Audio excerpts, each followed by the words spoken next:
It's 2 o'clock by mine, so I'm going to go with it. Go on. I'm not going to argue over a minute. Okay. So good afternoon. This is our scheduled meeting of the Audit, Governance and Accounts Committee for Monday the 18th of February. I will run through our normal procedures first, which is our fire evacuation procedure. There are no scheduled evacuations this afternoon, so in the event the alarm goes off, it will be a genuine alarm, so we need to quietly and calmly exit the building using the fire exits and assemble at the gates of War Memorial Park. A reminder that the meeting is being webcast, and I shall receive apologies for absence. I have apologies from Councillor Putty. Do I have anything else? Ooh. Okay. Resignations and replacements. I've not been notified of anything. No. Declarations of conflict of interest. Are there any notifications there? No. Thank you. Urgent items. I have none. So that takes us to paper A to confirm the minutes of the previous meeting. Councillor Leake. As you're aware, I left the meeting during the public participation, and I would like that to be recorded in the minutes. Secondly, I would like to ask officers whether they have decided whether or not I had a declarable interest. I know the answer. Since officers were asked, perhaps they would like to respond to that. Do we have a response? No, Chairman, we don't. As you can see, the note states that Councillor Cubitt requested legal to investigate whether Councillor Leake should have declared an interest. I have not personally pursued that, so no, I don't have an answer for you for that, Councillor Leake. Well, I did pursue it because I had assumed, that officers would report. I had no declarable interest. The subject which was being discussed was not on the agenda, and therefore I could not have had a disclosable pecuniary interest or indeed any other interest. And I have a paper from Melanie O'Sullivan which sets that out if anybody is particularly interested, but I would like it to be recorded that I did not have an interest in Councillor Finney because he wasn't actually the subject of an agenda item. But I actually would like a bit more of what is in here, because it's a slur on my character, and I will not accept things of that sort. Firstly, just to declare that I had no intention of slurring anybody's character, but secondly, Councillor Leake just qualified his answer by saying that he didn't have to declare anything because Councillor Finney was not on the agenda. So is he saying he doesn't have a declarable interest, or he didn't have a declarable interest because he wasn't on the agenda? Do you wish to expand? I'm not sure I wish to get into that. All I'm saying is that the subject was not on the agenda, and therefore I did not have to disclose an interest. It is perfectly correct to say that I am a shareholder in a company where Councillor Finney happens to be a shareholder as well. He's also the managing director, but that doesn't mean that I have any particular interest in Councillor Finney. Any more than I do the chief executive of any other corporation where I'm a shareholder. Thank you. Okay, I'm not having a discussion about the item yet, but can I just separate the 2 points? So one, there's the correction or the addition to the minutes of public participation where Councillor Leake would like to record that he left the meeting at that point. I think that's fair, we can deal with that. The second item then is to record Councillor Leake's response to small item 2 on that agenda. Well, I do think it was a question of an officer, and I do think I would have expected an officer to have responded, and I'm sure Councillor Mrs. Cubitt would have expected that. But in the absence of any response, I think I have to say something, and I've told you what I was told, and I have it here in an email dated the 6th of February. And I'm perfectly happy to give that to the Director of Commissioning and whatever else you are. On a process note, Councillor, just whether that, because that should then be a record in today's minutes of your comment on last time's minutes rather than a record against the last minutes. Because you couldn't have had the answer at that time, or we put a note in there saying that subsequently you got an answer in respect of your declaration. Fine, okay. Okay, thank you. Councillor Keating. Certainly my understanding of our need to determine should we declare an interest, as far as I have always understood it, it is for each councillor to decide for themselves, and they can take advice from anyone they want, but it is their responsibility ultimately to make the decision. And that's the application that I have usually relied upon. Thank you. And that, I think, is a fair interpretation of the position as we've all been advised, so thank you for that. So, on the minutes, yep, thank you. Just to say, I hope you don't mind, but I am leaving. Unfortunately, I have got to leave a little earlier than normal, so please don't take it personally when I retire from the room.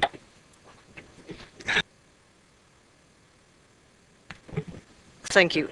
That does prompt me to also say I have a similar pressing engagement, so we need to move along. Yes. Okay. That. Could I ask one more question? On the minutes, Councillor Lee? Yes. Please. Whether I have to declare an interest or not, I just want to, as I understood it, and there is a little note 1 that Mr. Napier asked a question. I believe, if I read it correctly, that he withdrew his claim. I read that, I think, in the paper. And I do think that should be, if that is correct, I think that should be recorded, because otherwise we have on record the accusation that was made in public at this meeting. I would need to be guided. It's not normal for us to record subsequent press reports within this, but yes, I think the point is well made. Thank you. A question is not an accusation. Councillor Mitchell.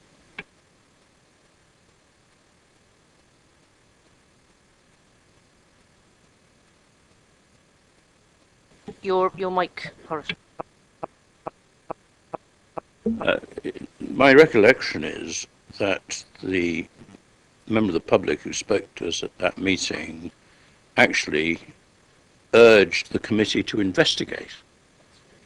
He didn't ask a question, he came here and spoke to us considerably vehemently, urging us to investigate Councillor Finney's behaviour in the light of his view as to some skullduggery with respect to Councillor Finney's wife's golf club membership, which all turned out to be a complete tissue because he'd read it in the paper.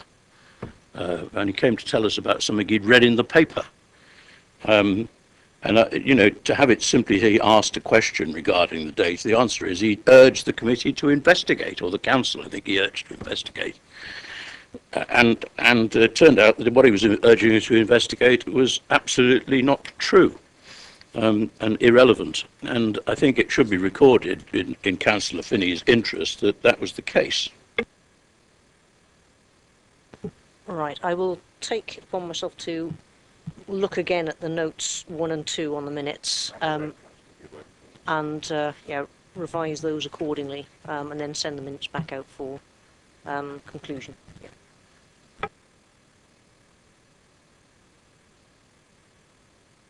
Councillor Gurdon.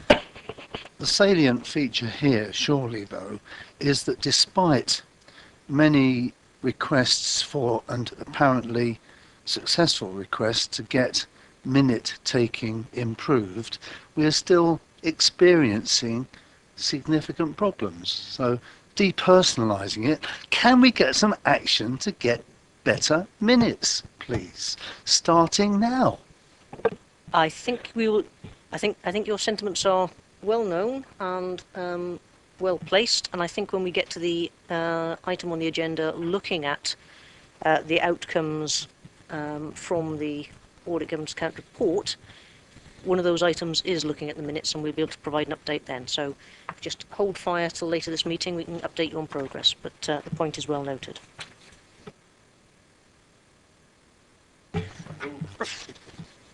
Yeah, I think we can go to the next item on. I think we're at the position we can't until it needs to be redone. I said I'd take away redoing the notes, circulate it, and then we'll sign it when everybody's happy that those.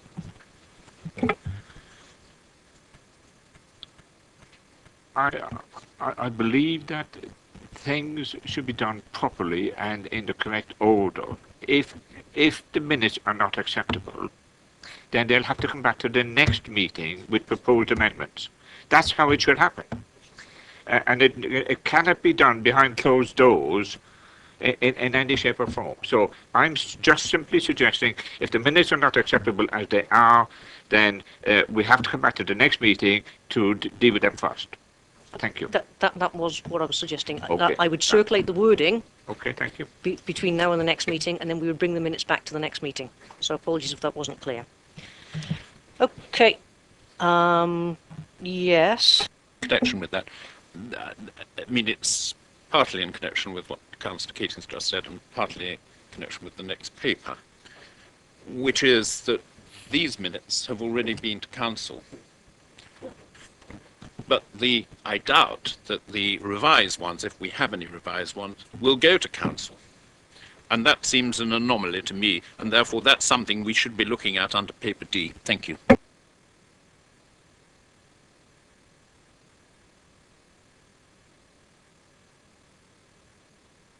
Yeah, we need to check whether or not the minutes were just noted or agreed at the last session, but either way, the point is taken.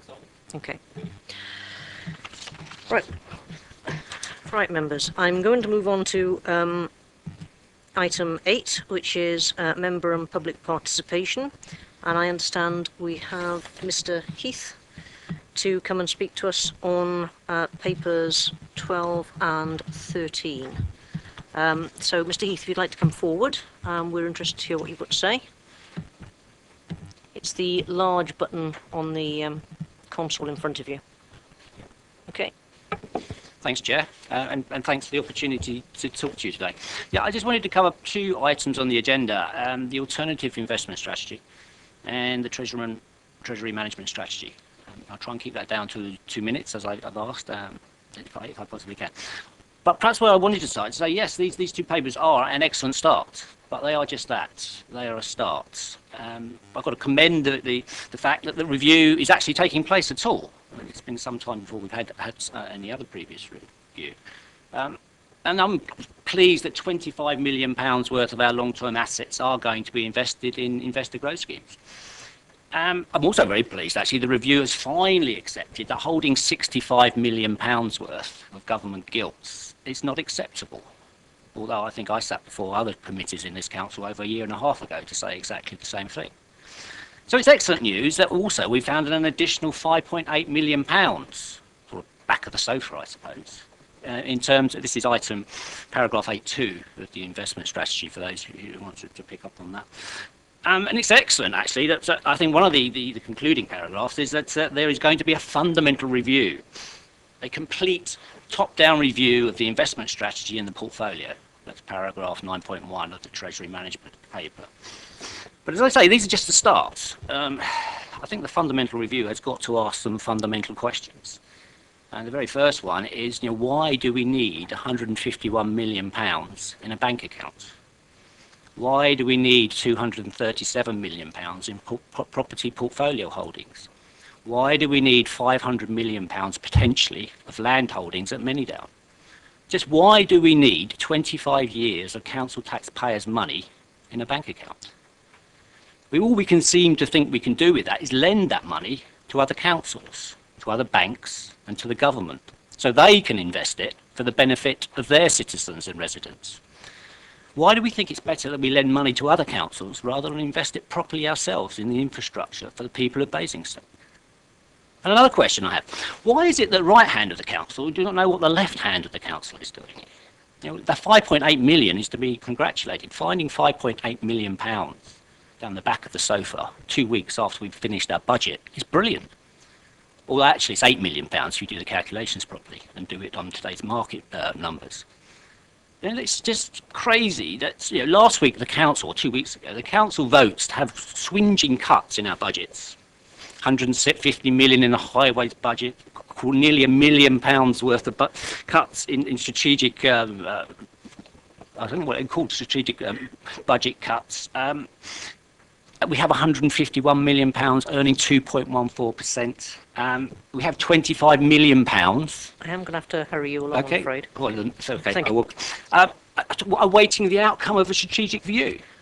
I think we've got to ask ourselves some very basic questions at the council. Are we running a council, or are we running a bank, or are we running a property company? Because at the moment, we're not running a bank very well. In fact, we're running it appallingly badly. Our property company's not doing brilliantly. And I've got to begin to ask, what's the council doing? We're running two major different businesses. We have no longer the structure in place within this council to manage a property company. We don't have the structure, the processes, the management and decision-making tools to be able to run a property company of that size, or indeed a bank of that size. And really, just perhaps to conclude, but perhaps we should stop pretending we're a bank. Perhaps we should stop pretending that we're a property company. Maybe we should just get back to running a council and running that council properly. Invest that money in infrastructure. Yes, in green infrastructure. Yes, in housing. They can all earn returns of far in excess of 2%, 5%, 9%, indeed in terms of renewable energy, 16%. We could potentially be generating millions of pounds more worth of revenue for this council if, and only if, we started to structure our council decision making properly. We can't have on one hand a budget set 2 weeks ago, then 2 weeks later find £8 million worth of new money that we didn't even know we had.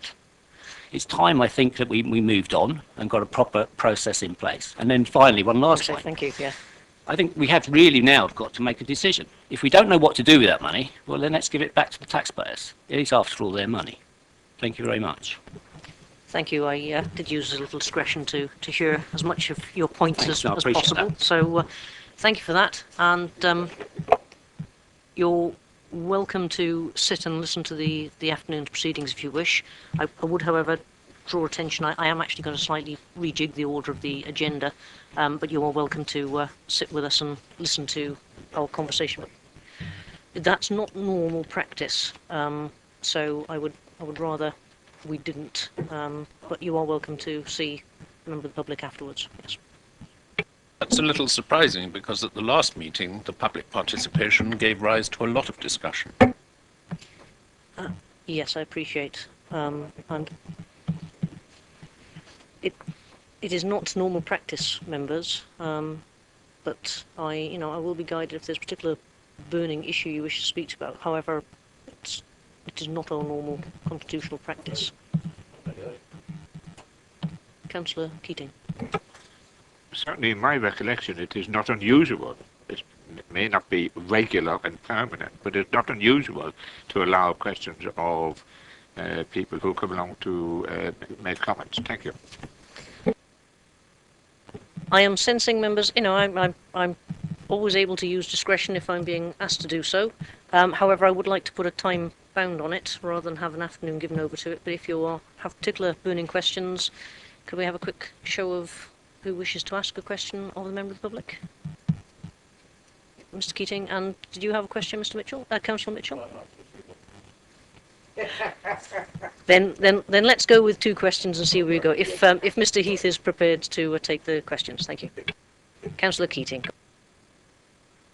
Well, on the basis that Councillor Mitchell had his hand up first, I object to you rejigging the agenda, and I do so formally and properly, and I would wish it to be recorded in the minutes, please. The agenda or the order of the questions? Your selection of the different order, the hand went up. Seriously. Do you wish to ask a question, or shall I ask Councillor Mitchell? Well, I I'm happy to come back to you. believe you should allow Councillor Mitchell to go Then I first. shall go to Councillor Mitchell. Thank you. Gentlemen, please. Councillor Keating. Thank you, Chair. when you talk about us running a bank or running a property company, are you effectively suggesting we should withdraw our money in property terms and from the bank terms and seek to invest it in more effective and reliable sources of income, such as building houses? Is that what you're suggesting in effect? Absolutely. I mean, at the moment, we have £151 million that we lend out to other institutions so they can invest in infrastructure. You know, we should just cut out the middle person and invest it ourselves in our own houses, our own infrastructure, our own renewable energy processes. And that's what we should be doing with the money. If we don't want to do that, then give it back to the taxpayer because it's their money. But I suggest we can make good returns, very good returns, in investing in housing, investing in roads, investing in green infrastructure, for example. Thank you. Councillor Gurdon. Well, in a way, Chairman, it isn't really so much a disagreement with anything that Mr. Heath has shared with us, but I'd just like to respond to his question with a question of my own. Mr. Heath asked why we built up these investments and acquired property and what was the purpose, its purpose, I summarise. And my question to him is, are you not aware that over the years this has enabled this borough to spend roughly 3 times the receipts from council tax on providing year-on-year services? I'm sure that you are aware of that, but the issue why we have this paper now and why we're having to look into what should we be better doing in future is that the rate of return has dropped so alarmingly over the last 10 to 15 years, and therefore this council capacity to provide services as a multiple of the income from council tax is severely diminished. So my question to you was, were you aware of that? I'm sure you were, and is that not the reason why you're advising us to replan and reschedule how we use the public's money in our custody in future? Yeah, I think there's 2 questions in there, actually. Absolutely am I aware of why we have the money. The issue we have at the moment is that money earns 2%. We should be investing that, and it's great that it provides 30 to 40% of the council's revenues. It should be producing 50 or 60% of the council's revenues if it was invested wisely. Thank you, and I think that Councillor Gooden makes the point that it is actually part of this afternoon's papers to look at whether we can make a wiser investment. But thank you very much for coming along and for speaking to us and responding to our questions. Thank you.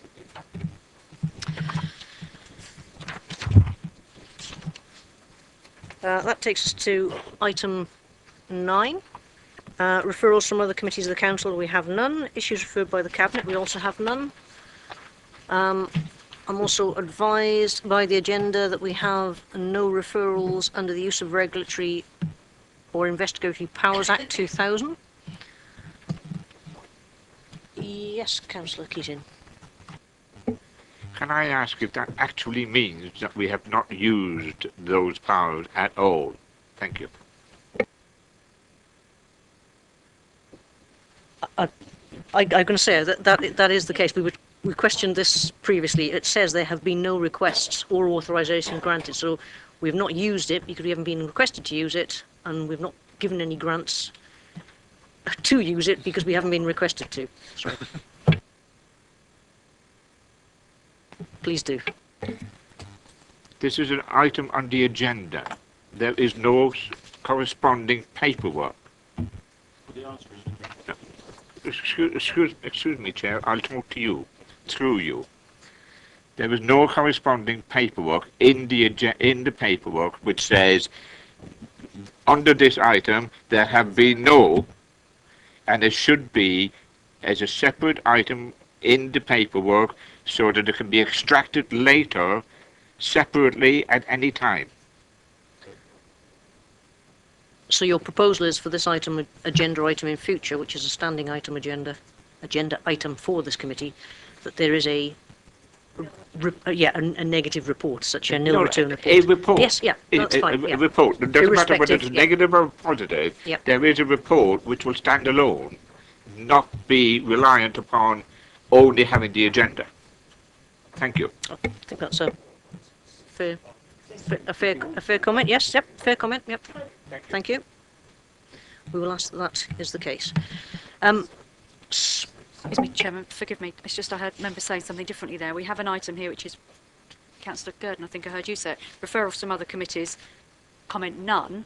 I think you were proposing that, Councillor Gurdon, as opposed to a separate paper, which is somewhat different to what Councillor Keating is proposing. One is a specific reference in the agenda that just says none, and the other one is a single sheet report that says none. So I'm just clarifying which it is you'd like officers to do. Yeah, Councillor Gurdon, can I ask you to expand first, and then I'll ask Yes, Councillor Keating. it's very simple. If there's a report, there's a report. If there's not a report, then the word none appears under the standing use of regulation of investigatory powers, etc. Rather, as we have on the other side of the page for items 6, 9 and 10. Then you don't need to have a null report. You can save a fragment of a tree. Councillor Keating, you have a comment on that. Councillor Gurdon, can you put your light off? Oh, Thank you, Chair. I see a clear distinction between recording the fact that nobody declared an interest to the issue in relation to this item. Investigatory powers that we have a legal duty, first of all, to use, secondly, to use properly, and thirdly, to report under. I see that totally separate, more important than any, we've got no declarations of interest, matter of that nature. And because it is such an important item, and this power has been abused by more than one council over the years, I believe we should be proactive and be positive about recording what's happening and when and how. That's why I'm making my suggestion. Thank you. Yeah, Chair, could I ask whether Councillor Keating would want an executive summary at the front of the paper as well?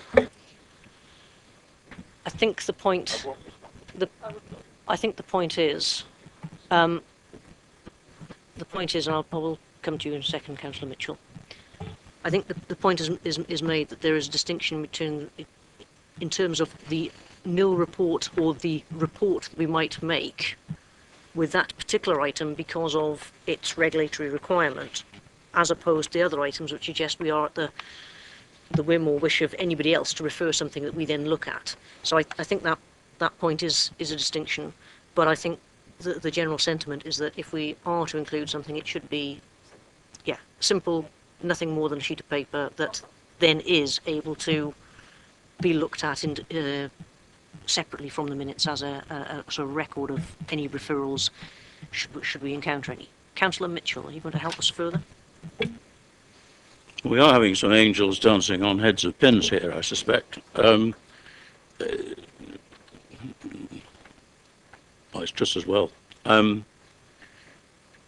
think this is an absolute complete waste of paper. Officer time, ink, and postage. The council undertakes lots and lots of things which are not reported to the committees on a regular, routine basis, but they are recorded. You can look them up, you can find out that they happened. And if an agenda to this committee says requests for the use of investigatory powers instead of use of regulatory investigatory powers, and then the item under it says none, I cannot for the life of me see any value of any kind in anybody ever looking at some report that says the same thing but wraps it up in the form of a committee report. No value of any kind whatsoever. So the committee or the chairman or whoever is going to decide this can decide anything they like as far as I'm concerned, as long as I would like to be recorded as saying that to create a report saying we haven't done anything is a total waste of time, officer time, paper, council taxpayers' resources. Would you add my name to that as well, please? Right. Members, I've heard different views. I'm sorry, I'm going to have to ask us to prescribe a solution.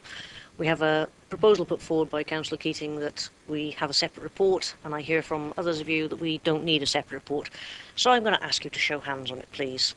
So those who would like a separate report, please say, oh, show hands now. That's 3. Those who would not want a separate report, thank you. We will not have a separate report. We will carry on the way we're doing. Thank you. Yeah. Sorry. Yes, please. Councillor Gurdon. Since we're in nitpicking mode, Chairman, may I suggest that you perhaps used the wrong words just now when you said we'll carry on as we have been doing. What I think we want is a word or 2 or 3 words that simplifies the fact, records the fact that there's been no request for or application of those particular powers. Exactly.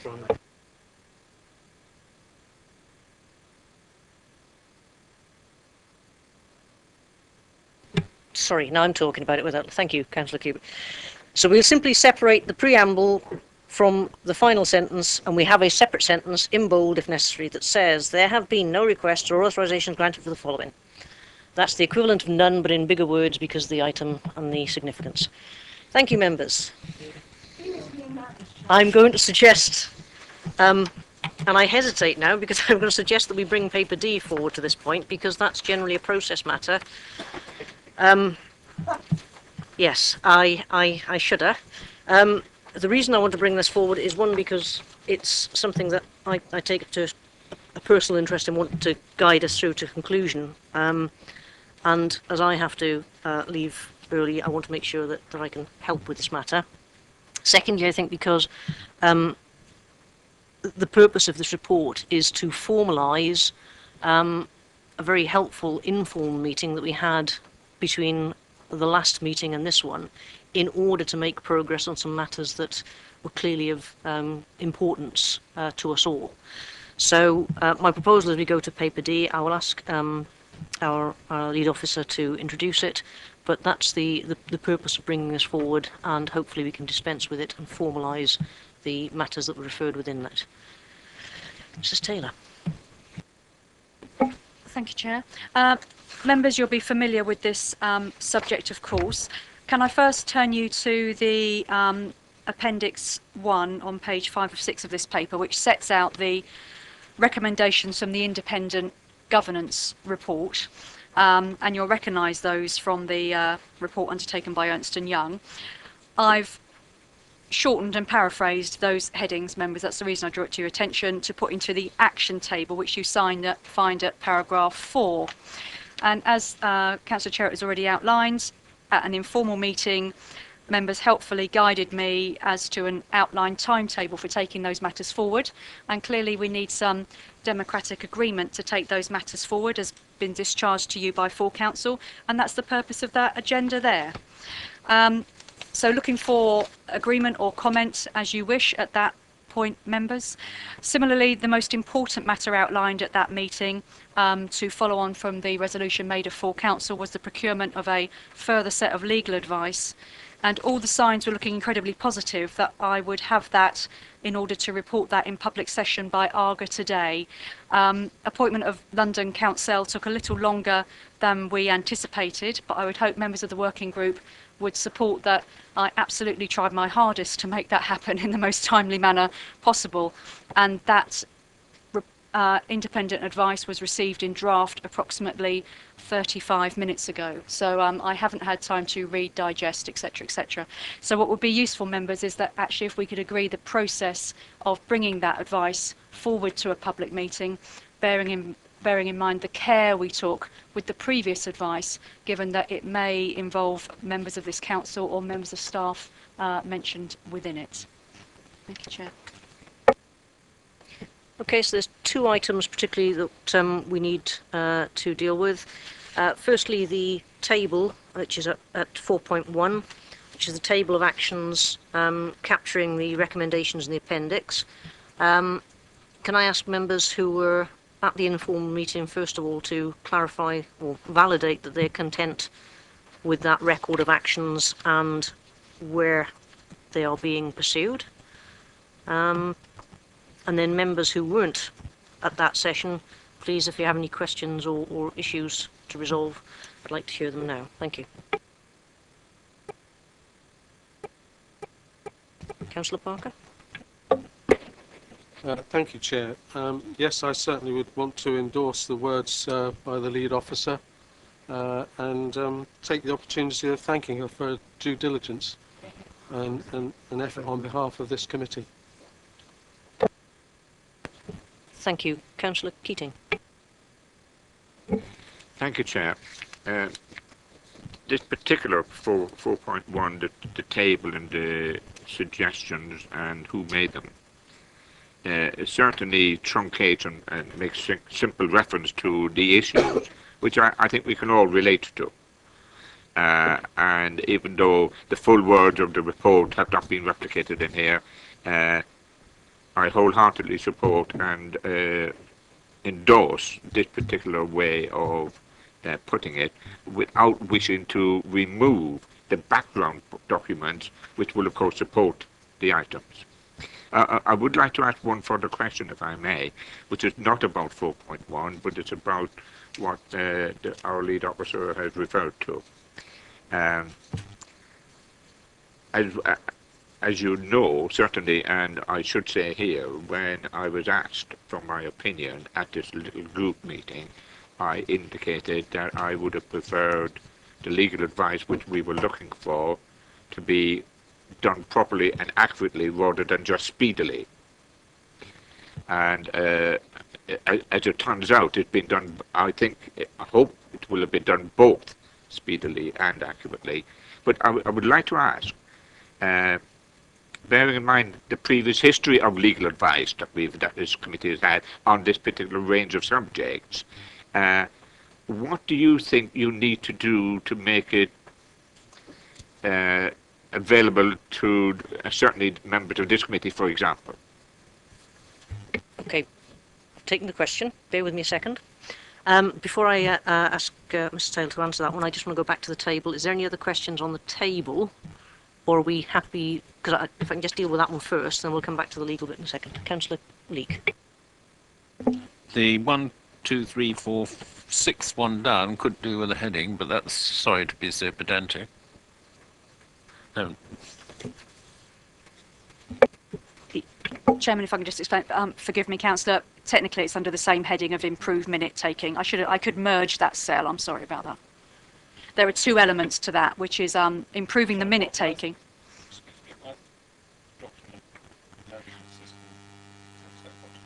Well, that's precisely the point. In the Ernst & Young report, rather than split it out, it refers to document management and minutes in one of those recommendations. Where are we?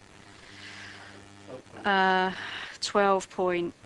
okay, so we've got minute taking at 12.6 on the Ernst & Young report. Current minute taking does not capture details in the minutes. Oh, okay, take your point. 12.8, lack of clarity to extent of access to documentation. Isn't there another one around completeness of documentation? 12.10, thank you. Yes, yeah, that one around...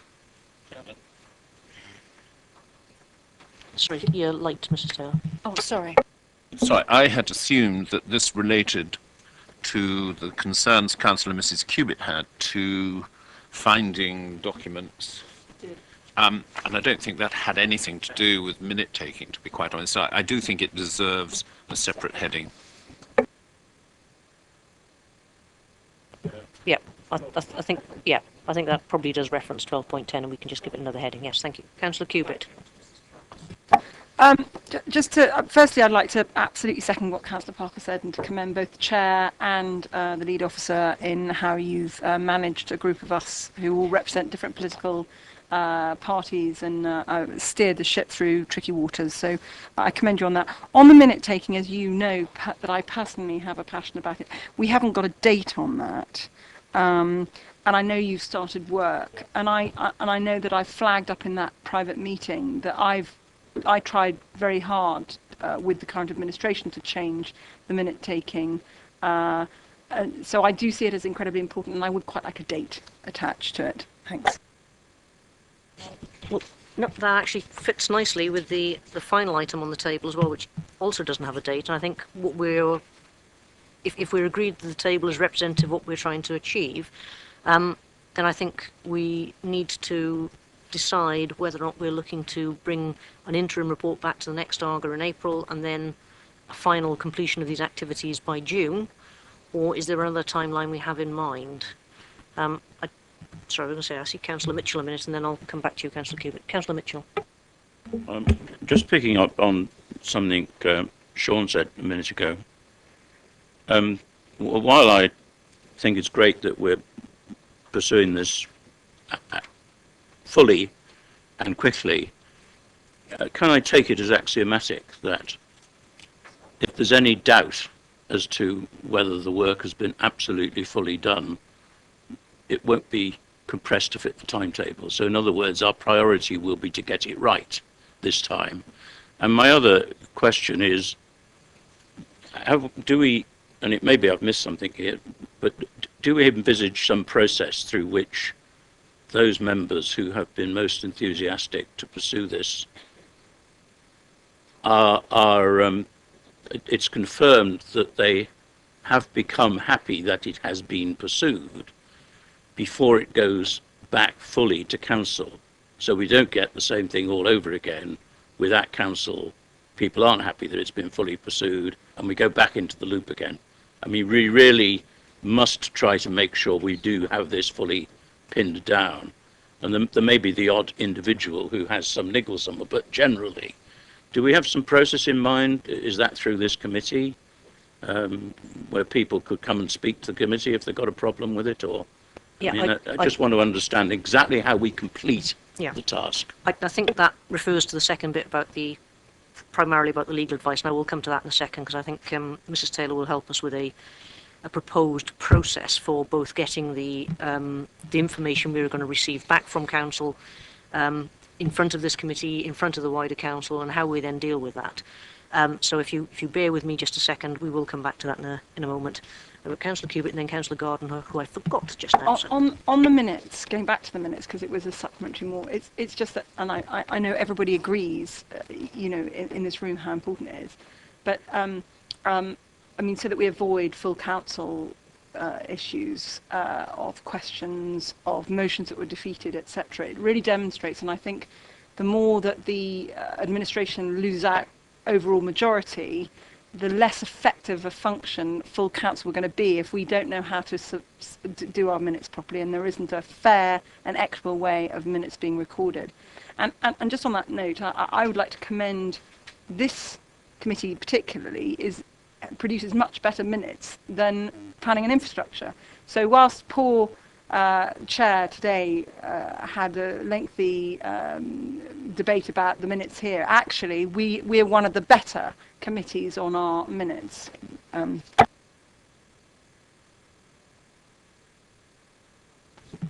Yes, if it's quick, please. Yes, and then It's just exactly the point I made earlier. Can we please consider when minutes actually go to council under this heading? And Yes. Yes, I think the point is made, and I think we need to allow the review of the minutes to come back to us and allow us to input into that process before it goes anywhere else. And it's for this committee, having picked up and been charged with these recommendations, to determine the way forward. I'm going to let Councillor Gardner speak because I've missed him twice now. So. Thank you. I just wanted to have a quick word on the accounting procedure and reporting for the Mini-Down land.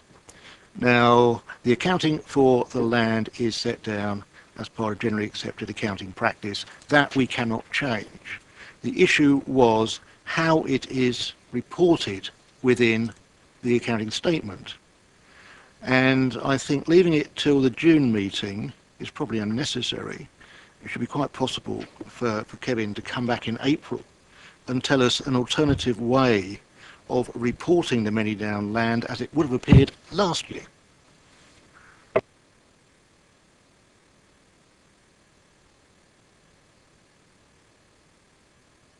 It's actually on this, Councillor Gardner.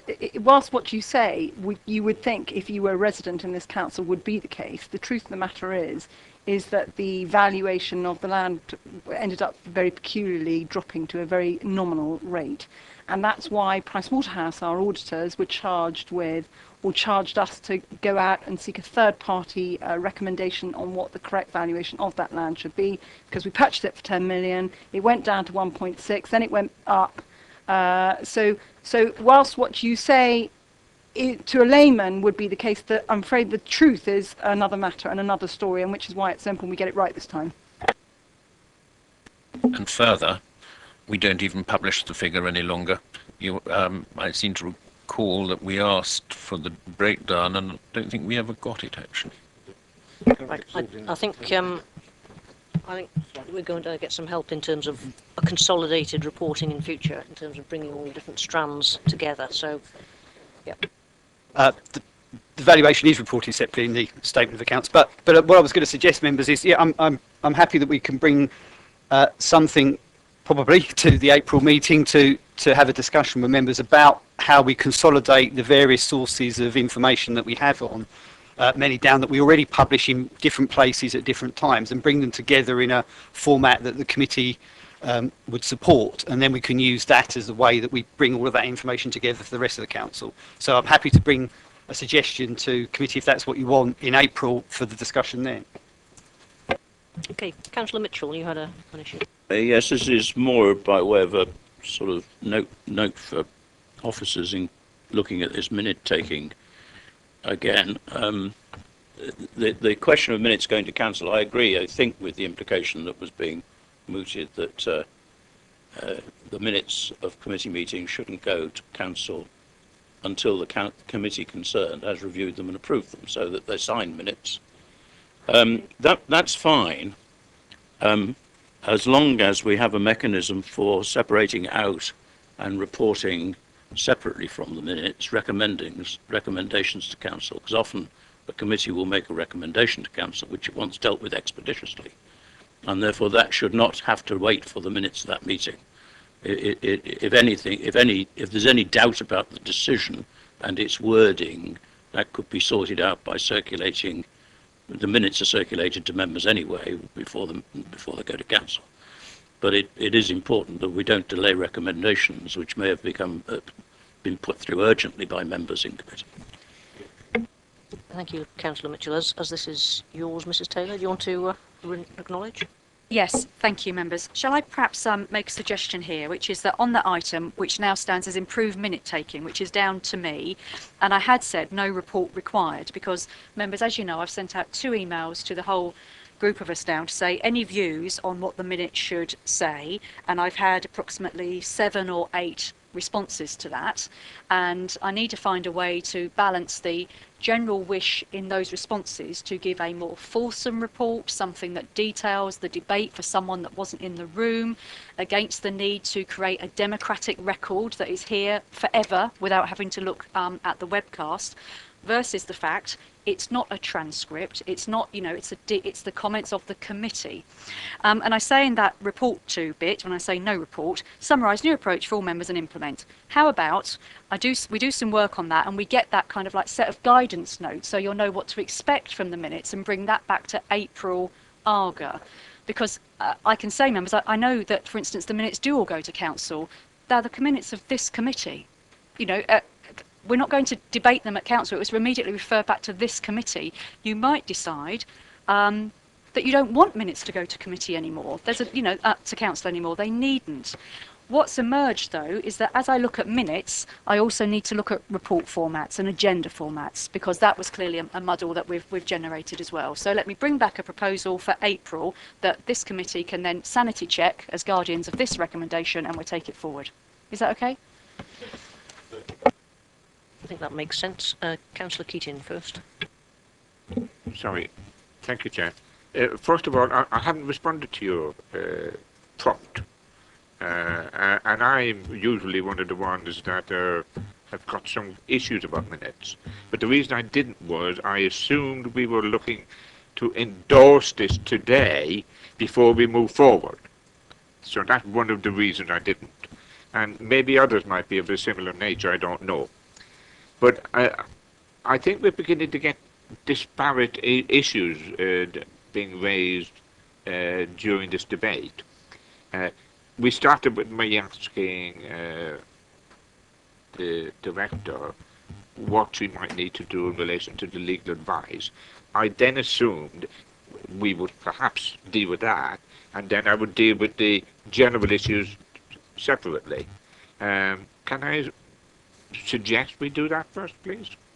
I made it clear at the start that I was going to take the two separate items. I'd deal with the table and the general issues first, and then deal with the legal advice, and that's why we started the discussion around it. Yeah. In which case, can I make a contribution at this point then? Yeah, please.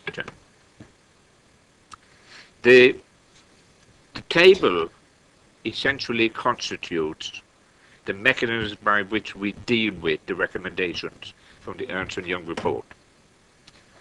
So I think it's essential that that is endorsed and approved for the work going forward. Because some of the issues are controversial and are likely to be controversial in the coming months, I think we need a very clear understanding about who's doing what work. The Constitutional Working Party, and I declare in this as I'm a member, by the way, but the Constitutional Working Party could be overloaded with work in the short term. And I think we would need to have a clear understanding that it should meet, agree what agenda items need to be dealt with, and agree that if necessary an interim report should be produced.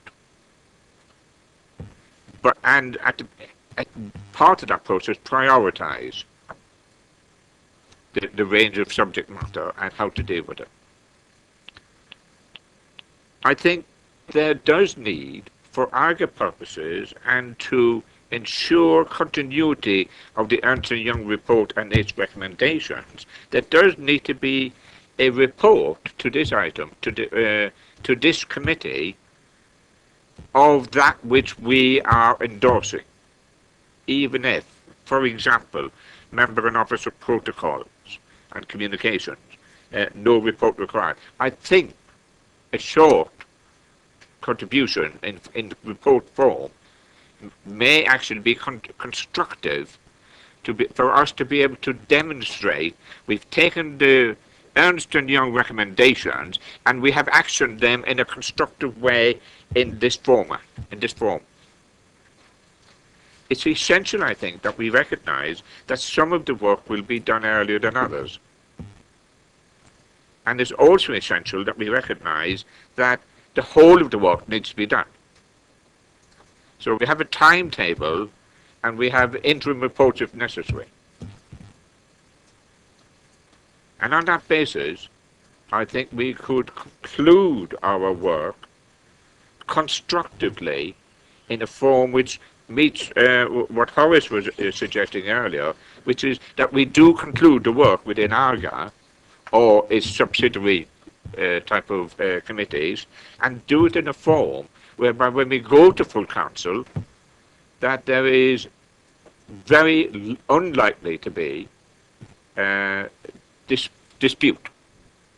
Because we can't afford to have council hung up on dispute meeting after meeting. That's my contribution to that. Thank you. I think it is helpful to note the sort of sentiment, I think, from a number of you, is that we just need to finish off this table, as it were, where there are issues that were previously not a report, perhaps have at least a requirement that we're tasking other committees or other groups to action work, and we want them to come back to us telling them what they've done in order that this committee can sign off the progress. I'm going to ask Councillor Parker and then Councillor Gurdon, and then hopefully we can agree the table. Apologies, did I miss you, Councillor Leake? Sorry.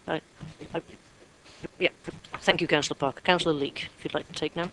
Sorry, all I wanted to say is that an awful lot now seems to hinge on this meeting on the 8th of April. I would hate to get to the 7th of April to be told that we couldn't have the meeting because we were in the middle of the county council elections, because I have heard nonsenses like that in the past.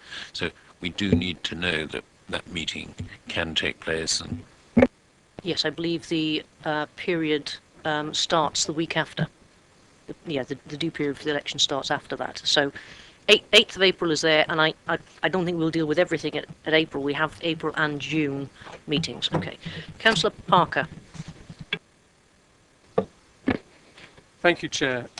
It might seem that I'm now leaping to the defence of the lead officer, but I'm quite able to do that. I think just for clarification to committee members, when we start referring to and rightly so, yes, questioning where it says no report required, there was an issue Councillor Keating has raised. There was certainly seen to be a need to prioritise the amount of what work was to be done and within which timescales that was to be done, in the sense of the priority of researching, identifying and agreeing a brief for the council to be appointed.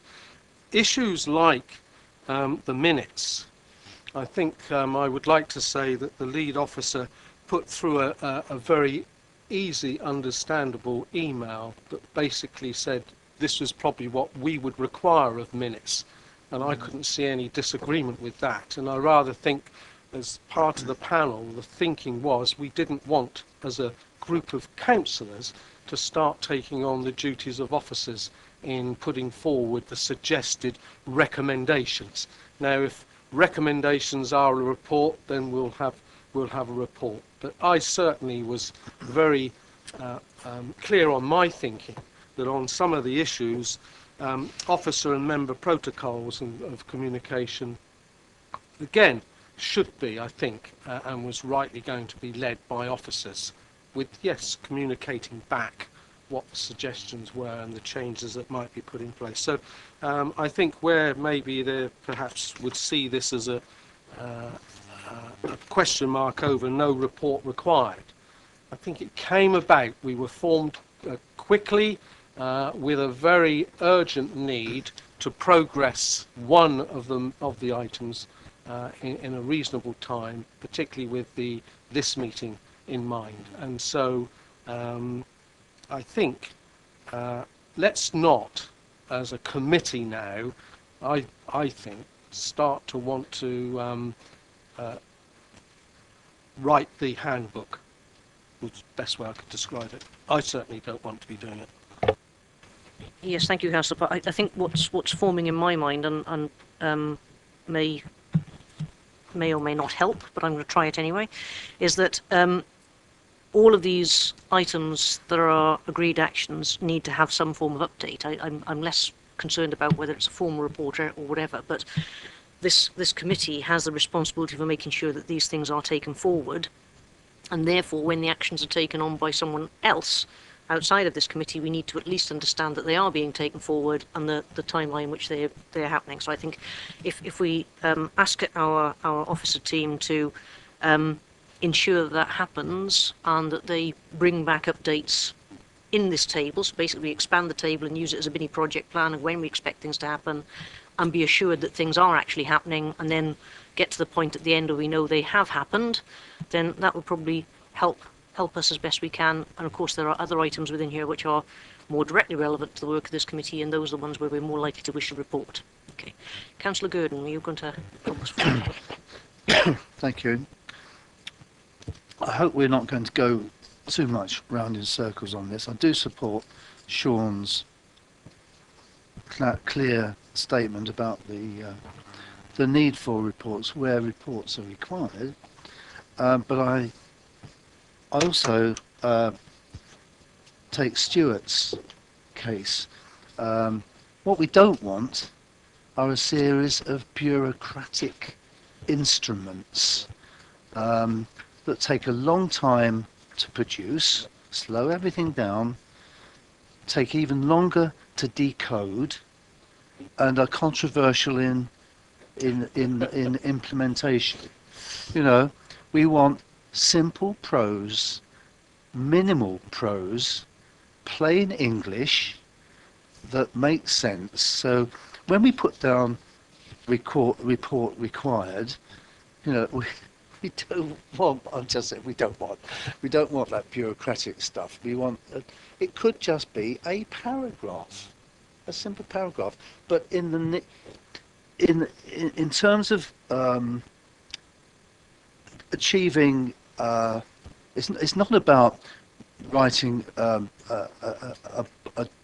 book about this. It's about addressing the issues comprehensively, but simply and with relevance. So I think where we've got no reports required, I think we've all agreed that something is required, but we don't want anything heavy-handed. We want something we can all understand in a shared way. Thank you, Councillor Gooden. I've got Councillor Cubitt and Councillor Mitchell, and then I would kind of like to move on to... Just very, very briefly, I think the point is that it's about ownership. So we absolutely don't want to do what the lead officer and her team are going to do, but we want to acknowledge here formally that we feel that we have a responsibility for the end product and we have the ownership in audit and governance. I agree, and I think we are getting to the same point. So, Councillor Mitchell, do you want to finish us off? Would you like to put your light on just so that... I totally agree with the sense of what Brian is saying about plain English. However, I do urge that officers please not to communicate to Learned Counsel that we want anything in plain English, because this would slow down the work and increase the costs dramatically. Okay, well, I think if we are all agreed, then we'll just look to sort of update the table so it's a little more comprehensive, deal with the reference 12.10, which Councillor Leake identified, and ensure that where it says no report required, that actually allows us to have a progress update at our next meeting. Councillor Keating, I'm just going to come back to your legal point. So you've got something on this one now still? If I may, Chair. Reference was made earlier to us having accountancy people come in. What they called? Price Waterhouse, right? Yeah. Please, Councillor Keating, move us on. Yeah, go on. Thanks for allowing me to speak. I have asked question after question, year after year, about many done accounts with Price Waterhouse in the room, and on no occasion did they say, "Sean, you're right," right? Until the other accountants, using a different heading, came in with a report called Ernst & Young and said, "Oh my God, Sean, you're right." Right? The reality is, I believe that if we have to account for the money down issues in accounting terms, the way that we continue to have done over the last 15 years, there will be an opacity. It'll be opaque again. I do believe that I have no interest in how we have to account for it.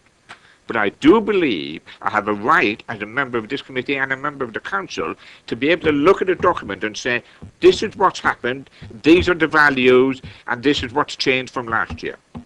And if we can do that in a format which would be understandable, I would welcome it wholeheartedly, because after years we're getting there.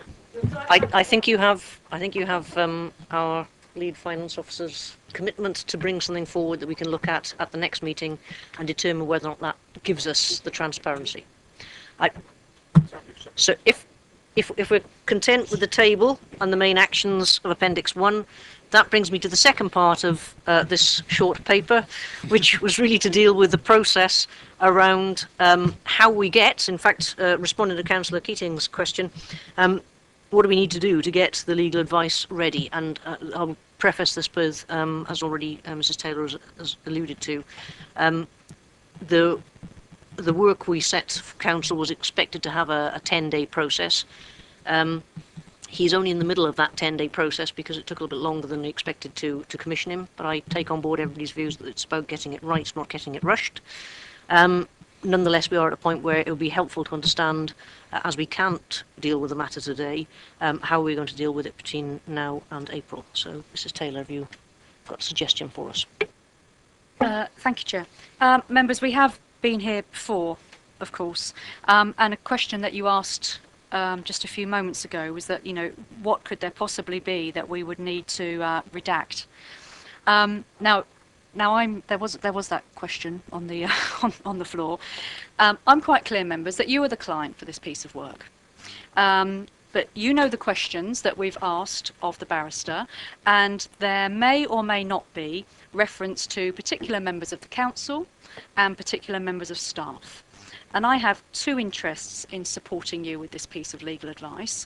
One, which is if there are matters that would be a disclosure of personal, confidential, sensitive matters, I would need to redact that in order to let the person who is mentioned see it first. Similarly, and you would think more importantly, if there was a matter that would need further investigation, it would need to be protected before going into the public domain, because otherwise you would compromise any further investigation. And we've already had an example of that. And then when you saw the unredacted text, everyone said, I understand what the lead officer was talking about then. So there is that. But first of all, I need your permission that I can read the advice that has turned up on your behalf. And I think there are two scenarios. One, which is that will contain matters of small, minor clarification that I will seek for you on your on your behalf to get to a final advice. I think if there is something significant in that advice, that this committee, as client for it, would probably need to see that advice. But I suggest you would need to see that advice confidentially. Because I need this committee, and I think it's best for the interest of the council, for this committee to make the decision about what goes into the public domain and when. So I just think I just need to read it, and I can't comment because I haven't read it. I just need to take you through the stages of getting you to a paper that will be printed in full in the public domain, pending what's in it. The last advice was printed in full. We got there. It just took a few iterations round the circle to make sure that it could be printed. Okay, so I think what we've got in front of us, and we have all been here before. At the moment, we don't know what the advice says because we haven't had the advice. We've had today, just short of this meeting, an interim draft of that advice, which at the moment is unread. So I think, firstly, this committee needs to say whether or not it wishes our lead officer to read that advice. And in reality, unless somebody reads it, we don't know what it says. If that advice is going in the right direction and doesn't have anything in there that we need to worry about, then it's a question of waiting till the final advice comes in and then doing what's necessary, bringing it to this committee, circulating it and dealing with it from there. If, however, there is something in that advice which raises any alarm bells, we need to have a process that says, how do we deal with that? And I think it's fair that we're being asked as a committee with ownership of this issue not to leave that entirely down to the officer's discretion. So she's asking us to say, how can I bring this to you in confidence to make a determination as to whether or not those alarm bells are ringing loudly or not. I've got Councillor Parker, Councillor Keating and Councillor Cubitt. Right, Councillor Parker. Chair, sorry, not just to want to be first on to answer the question you're saying, just my query, is that process now going to be webcast? Well, I didn't know whether you were talking about going into confidence to read it or... No. There's no suggestion. We are literally trying to arm ourselves with a process of what happens next. Nothing's going to be read or looked at during the course of this session today. So, thank you. Councillor Keating and then... Just some additional information, if I may, to help me to help this thing go forward. Are we talking about an interim report which will be followed by a separate additional final report, and how long is the current report, please? Certainly. I've received draft advice just before this meeting, and that advice is in the order of 53 pages. Well,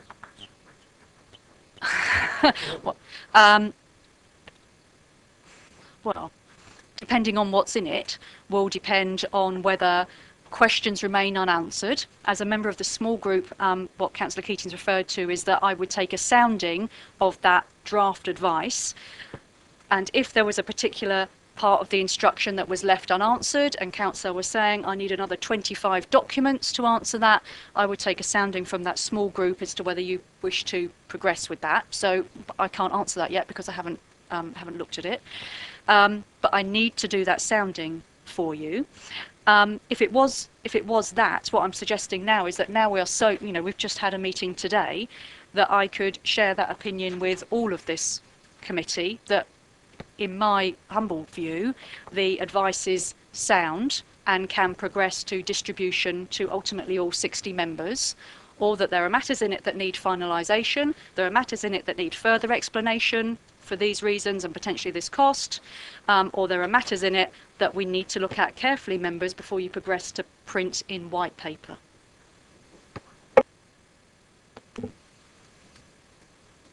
Let me ask the question another way around, if I may. Does the council, does the QC think he has produced a final report?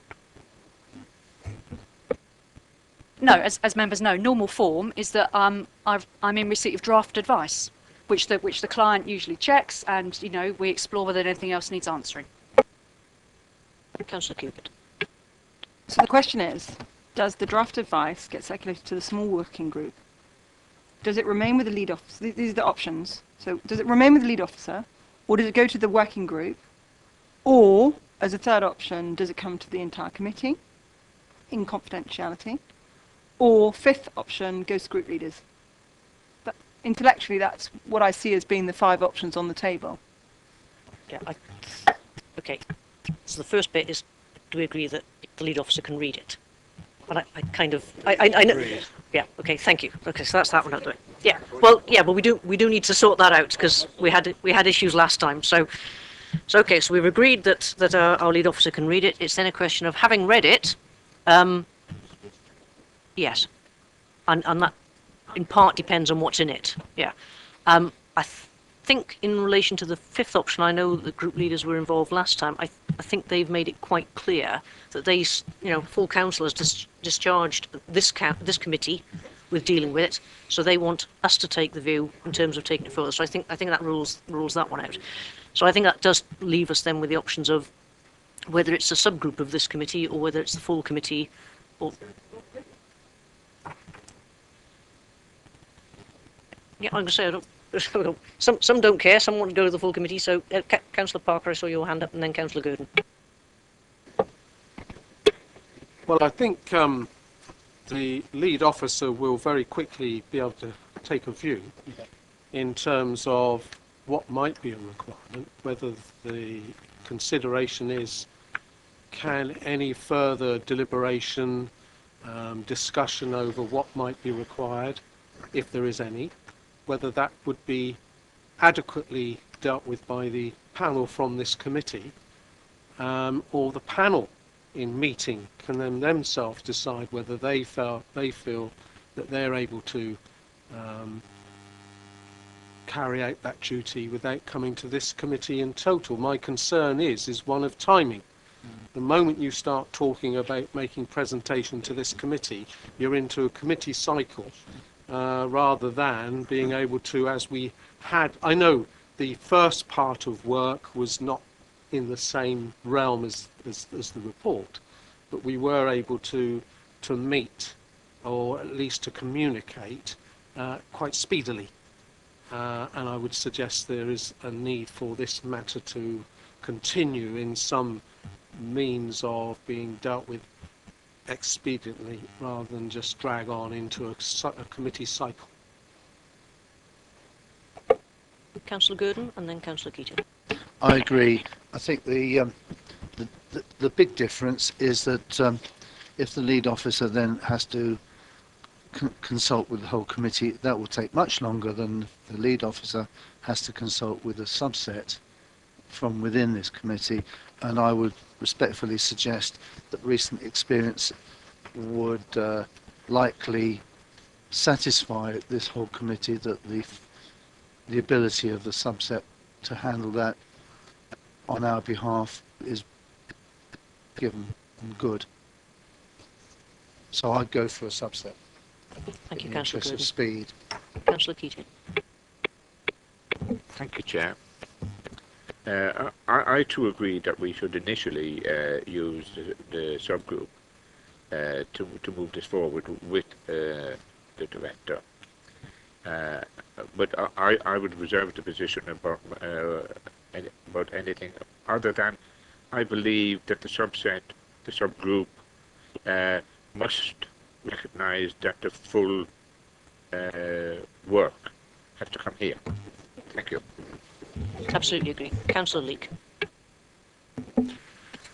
Could I know who's on this subgroup? Because I think... Sorry?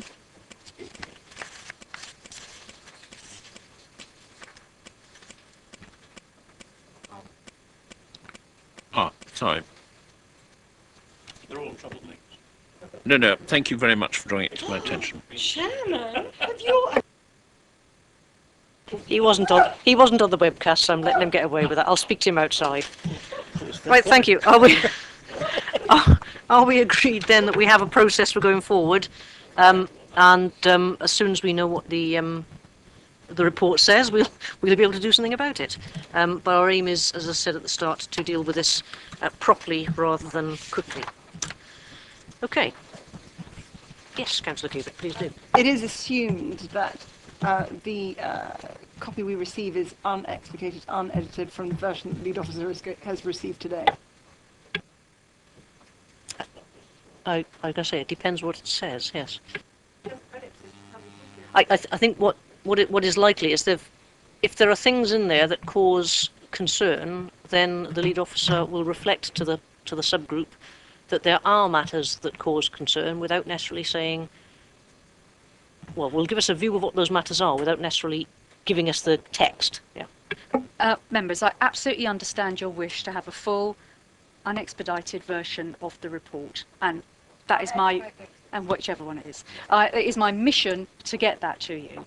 But the issue remains that if there is a matter in that report that would require further investigation through a process which involved a member of staff or a councillor or a third party to share that report widely, one would guess that that member of staff or councillor involved might go, well, my position has been, yeah, it's that, councillor, that I'm protecting any ongoing process that this council may wish to make. It is not my desire to hide or do anything. When I previously shared the report with group leaders, it was done on an absolutely confidential basis. If this small group of 4 wish to operate on that terms, I'm comfortable with that. But this committee needs to know that that is the terms under which it is. Okay. Yeah. I hear absolutely what you're saying, and I personally would be happy for us as a panel to agree to work on a confidential basis. What I'm less happy about, okay, is that the legal department in this council looks at this. They haven't been mentioned in the process. They haven't been mentioned in this process at all. The process is, the process is that the lead officer will read the report for us and then call us together to tell us what that report says. And then, as a result of that, it'll either go broader publication or, in any event, it will come through this committee to full council. Okay, thank you. I think that concludes paper D. I'm going to go back now to paper B, which, thank you, Dean, for being patient with us. If I can ask the officer to introduce our Treasury Monitoring Report. Thank you. Thank you, Chair. What we've got here is the monitoring report for the Treasury Management function for quarter 3. It includes actuals up to the end of December, and a forecast for the financial year to the end of March. There's been no significant changes to our forecast since the end of December, and we're still forecasting an overall shortfall of interest income of £382,000. Most of this shortfall is due to our strategic decision not to reinvest our maturing long-term investments at the levels that were available and are available for our allowable long-term investments, i.e. gilts. That was all I wanted to say, really. If you've got any questions, we'll do our best to answer them.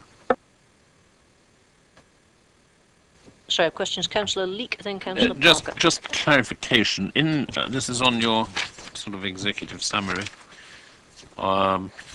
page 9 of 55. Impact of no new long-term investment. I got a little lost in the second half of the paragraph. It says the adverse impact on long-term investment returns is if the decision was taken to invest at the levels available, this would have still resulted in a reduction in income of 125,000. I didn't understand how we worked that out. Sorry. What we're saying there is we had a target level to achieve 1.75%.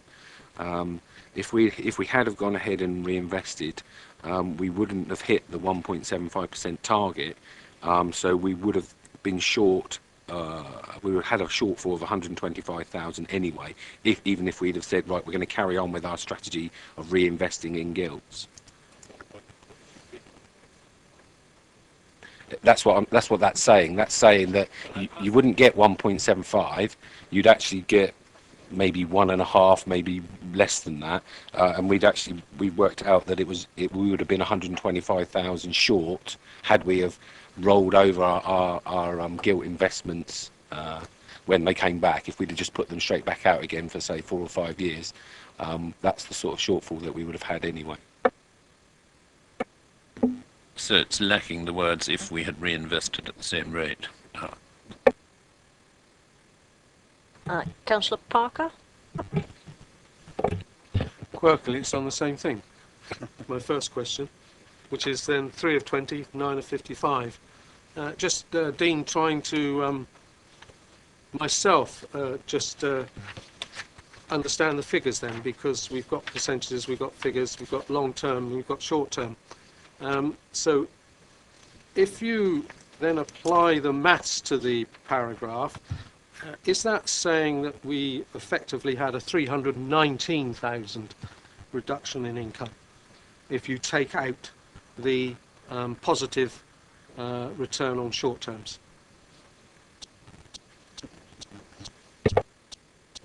No, if you look in the table on page 8 of 55, under the heading of forecast effect of no new long-term investment, basically the long-term investment, we were forecasting to get 434,000 from new long-term investment, and we're now not getting anything from new long-term investment because we haven't done any. But the upside of that is that the money is sat in short-term investments and has earned or will earn 123,000. So overall, the shortfall, if you like, from not doing new long-term investments is 311,000. I've probably confused you a bit by putting in the last sentence on the paragraph that Councillor Leek was referring to, because what I was trying to say there was, even if we had continued with our strategy of doing long-term investment in gilts, we still would have had a shortfall. And I tried to give an indication there of the level of the shortfall that we would have had. So instead of 311,000 shortfall, we'd have probably only had 125,000 shortfall.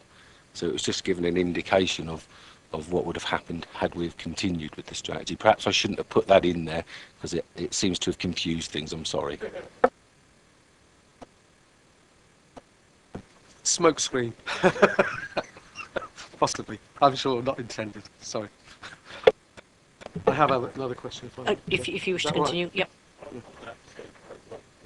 Certainly, if Councillor, if it's on the same point, yes, please. Yeah, I mean, I think actually that what made me read it twice and then go back to the table was the inclusion in that paragraph of the net reduction of 311,000, which is actually the result of this paragraph and the previous paragraph. It's not the result of this paragraph. See what I mean? I mean, that confused me when I started reading it till I went back to the table. So, I mean, I think if we're going to have a heading, impact of new, we should stick to the subject of impact of new long-term investment, because we've then got 311,000 in the heading there, but the heading is actually that 311 is the net effect, whereas the 434 is the effect of long-term. See what I mean? So if we keep the because I did have to read it twice before I got the answer. Okay, thank you. You had another point, Councillor Parker? Yes, thank you, Chair. I must say that I did struggle with the table on paragraph 6.2, which appears on page 9 of 20, 15 of 55. And I've decided that there wasn't any purpose in trying to build back the portfolio values, but just to accept what the officer is saying, that all bank and building societies are now sort of playing a major part, 16% up in the whole total of the portfolio. And I don't know necessarily looking backwards the benefit of that. What I wanted to is ask in relation to the local authority loans, what risk rating do they have in the sense of our overall requirement of trying to balance between return and security?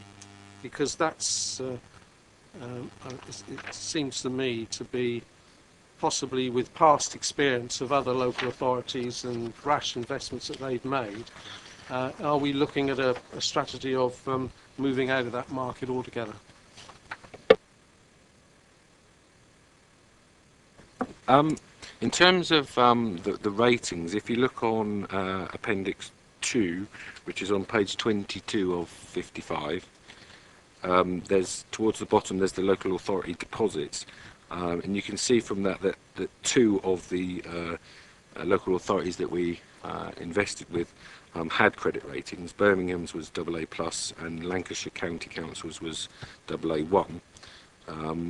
So that's one notch away from sort of AAA,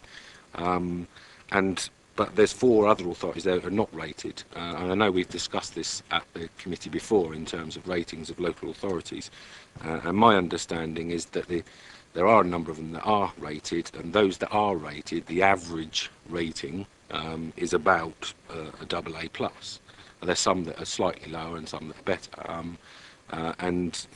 we've always taken sort of local authority deposits in the past to be sort of pseudo-government, because they are backed by the government and they can raise their own taxes, as it were.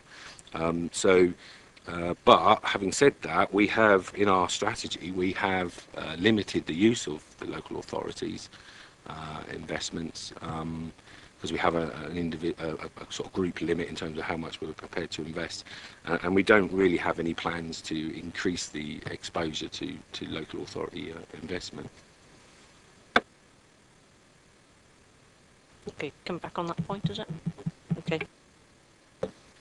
I'm trying to follow this in line with the stance taken with regard to other building societies. I mean, we have in relation to even mutuals, and under local authority bonds, we still have 4 investments. Not only I'm differentiating between deposit accounts, between local authority deposits, and all 4 of those are unrated.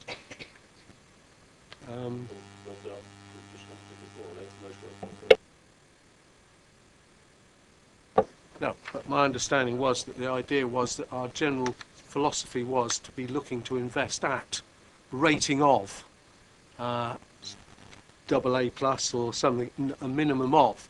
And if you're then putting in investments into an area where it's a suggestion that they may be copper bottomed, but there's no guarantee that they are, this tends to go against that general trend, and I question it.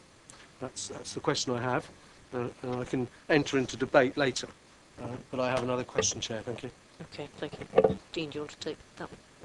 Is there anything further? It's the same answer, yeah. Can I just my last question then? You go on for then. a moment, unless anybody is queuing, and then I'll give way. Well, I've got two. Yep. No. It's one in the area of just a general thing. It's on the paper, and I just want to better understand this situation. I have raised this not only in ARGA but other committees where training is required, and I'm referring to paragraph 15, page 19 of 55. And having attended with my colleague here, and I believe also Councillor Leake, the last training session that Dean arranged, which I have to thank him for, and also say that I felt that it was very wide-ranging and well delivered by the organisation. Chair, the question that I have to the officer is, what record is kept of committee members that have attended training, how that is maintained, and how that is accessed? That is not only with regard to current committee membership, but also to members of the council who may wish to step forward under the substitution rule.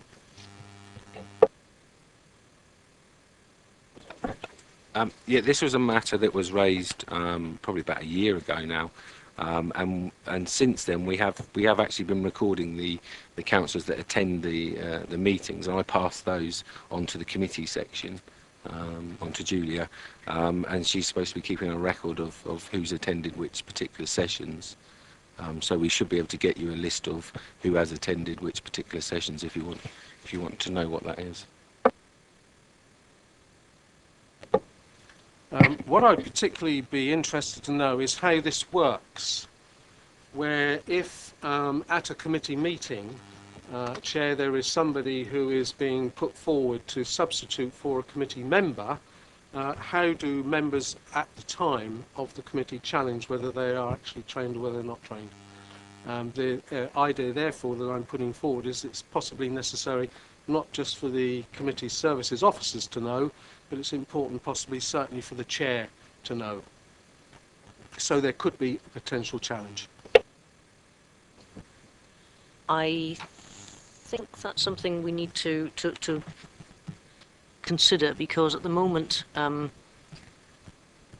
the current run of training was to ensure that the members of this committee appointed last year were all offered the training, and we've run 2 sessions of the same training to get as many people through as possible. So the first thing is making sure that everyone on this committee has had the relevant training, then making sure that others with financial responsibilities or make decisions on this should also have similar training or awareness. And in fact, the last 2 sessions have been thrown open to a wider audience, not necessarily well taken up, but nonetheless was thrown open to a wider audience. I'm not sure that someone is barred from sitting on the committee because they've not had the training. This isn't in the same way as a sort of a regulatory committee with DC. I don't know. The view is I believe people can substitute whether or not they've had the training. The point is one that is noted, and we'll take away and ask the question, but I don't think that stops someone substituting simply because they haven't had the Treasury Management awareness sessions. But I will find out and come back to us on that. Right. Councillor Mitchell, and I also Councillor Eyre on that point, and Councillor Eyre is next with questions anyway. So, come on, Councillor Mitchell. I'm sorry if I've preempted on this point. I think we're getting into slightly tricky water here. If a committee starts to reject people from speaking and voting on a committee because it deems that they aren't fit whether because of training or anything else. That's very dangerous. And while I fully accept the idea that it's a good idea for members to get training, certainly in some of the regulatory committees, some of them probably need a lot more training. You are also treading on what somebody's background is. We may have members of a committee who have deep background expertise in the subjects concerned, and then somebody says, oh, they haven't attended that training course. Naughty, they mustn't be on the committee. So I think for us as members to investigate each other's training records is a very dodgy approach to life. We're elected here by our residents on the grounds we're competent to. It's rather like members of Parliament, unfortunately, don't get any training in anything. We're elected here to represent and it's up to us individually, like a declaration of interest, to determine whether or not we feel that we are fit to look at a set of accounts and vote on things. Yeah, and I think what I'll do is find out whether there's any reason why people have to have training in order to attend certain committees. I don't think that relates to this committee or this training, but I will ask the question. Councillor Eyre, you've been patient. It's your turn anyway. Thank you, Chair. Yes, it was the same paragraph that Councillor Parker referred to that I wanted to raise. I would agree, first of all, that the training that we received in January was excellent. I found it extremely illuminating. We did make the point at that meeting that actually we felt that not just members of the ARGA committee might well benefit, maybe newly elected councillors would also benefit from the quality of that training on offer. So my question really is that in the context of a report which we're simply being asked to note this afternoon, whether we couldn't actually make it crystal clear in paragraph 15.2 that Treasury workshops are provided for all members of the council. As you say, we did throw it open, and maybe participation wasn't as great as one might have hoped for. But if we could just have it written into this report that it is open not just to members of ARGA, but in fact all councillors are encouraged to take advantage of this training, which was of an excellent quality. Thank you. I think we can certainly amend the report to, dare I say, big up the training and make sure that people are. Yeah, and I think it's reflective also of, sorry, it's also reflective of the challenge set with other committees who also run awareness sessions and training sessions and workshops in order to give members greater awareness of particular issues. That training depends on particular interests or member interests, ward interests, etc. Some of it is well attended, some of it is less well attended. I think all we can do is make members aware of what's on offer and encourage them to take it up relevant to their general interests and effectiveness as councillors. So thank you, we'll reflect that in the minutes. I now have Councillor Leake and Councillor Mitchell.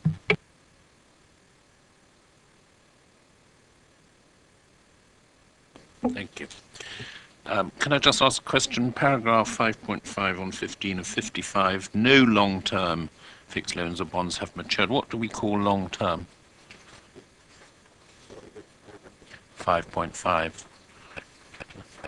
I don't think we've had any long-term loans as far as I know, but not sure what it was adding.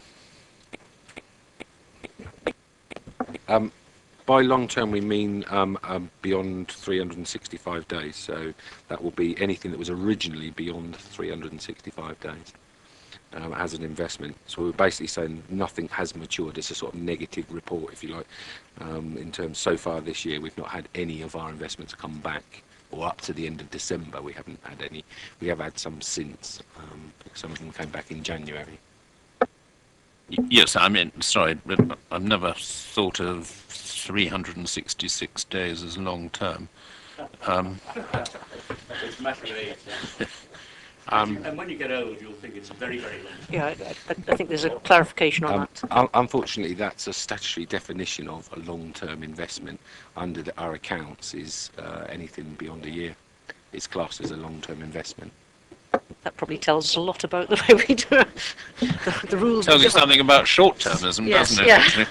My second point, though, I do not. This is on 12.6 and 12.7, and this is slightly more serious. Page 19 of 55. I don't recall previously having been told that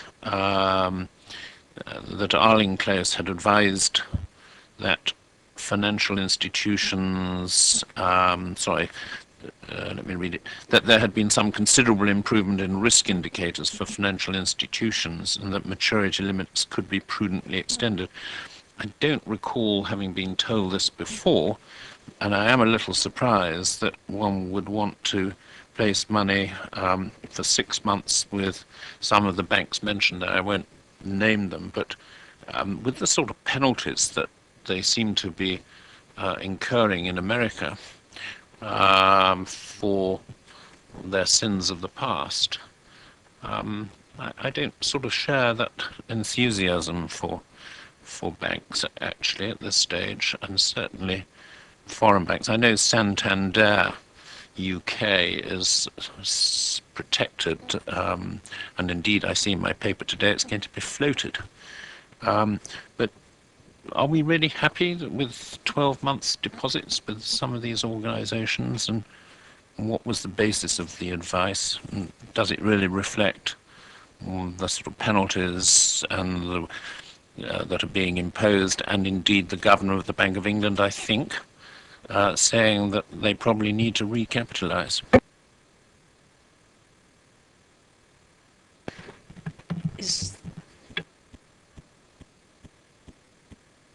I say, is that a question we should ask directly, because we have the advisors here for the next session anyway, so. Well spotted. Feroza Godfrey from Arling Close. We're talking about credit metrics for, I know that some of the banks that you probably are alluding to, they've had concerns, and they've had the, perhaps the provisioning, because they've been under investigation for a good while. The actual outcome of those investigations have just been made in the past few months. But it's what we are generally looking at, the other credit metrics. We are not just looking at stability in credit ratings, but we're also looking at market indicators of credit risk. Those are other things, say for example, like credit default swaps. Now it's probably one of those things that may or may not have been covered at the training, but it is again reflective of just what the market thinks the risk is for those institutions. It is ultimately something that perhaps the lengthening of investment durations with some of these institutions gets emotive, simply because the bad news just sort of seems to be coming through. But on a basis of have they provisioned for that, they've been under investigation for a while, and they probably know that there is something coming through. Particularly, we know what happened in the middle of last year for one of the larger banks, and of the others that were being investigated. I think it's there. The information is out there in the market as to who's being investigated, and as a result of which, where we see a stabilization of credit metrics, we're not necessarily saying that things are going from bad to worse, but it's stabilized. A big stabilizing factor has also been what has happened by the European Central Bank to actually, shall we say, bring the problems in the Eurozone to a case of it's not going to implode. Things are ticking over. You do not know when the next problem arises, but it certainly wasn't as bad as it was this time last year. And the third most and important critical thing is the UK government's funding for lending scheme. These banks now have access to extremely cheap liquidity direct from the central government as well. That in itself is almost credit positive news for these institutions. 80 billion that's been made available for those institutions who wish to avail of the funding for lending scheme. These are the improvements in the, shall we say, stabilization of credit metrics. I hear what you say. I disagree with a lot of it. I certainly disagree with the stabilization in Europe. I think there's a long way to go there. But I think I'm also concerned that this appears advice was given in July, and I don't remember reading about it before. The extension of duration limits was given back in October, and also, and there There was two lots. There's two lots where we're going out for most institutions for to a year. That was given out in November. In July, it was literally just going from a very defensive stance at that time, just out in many cases down to 3 and to 6 months. Certainly not all out to a year. There's only 1 or 2 institutions that went out to a year at that particular point in time. Yeah.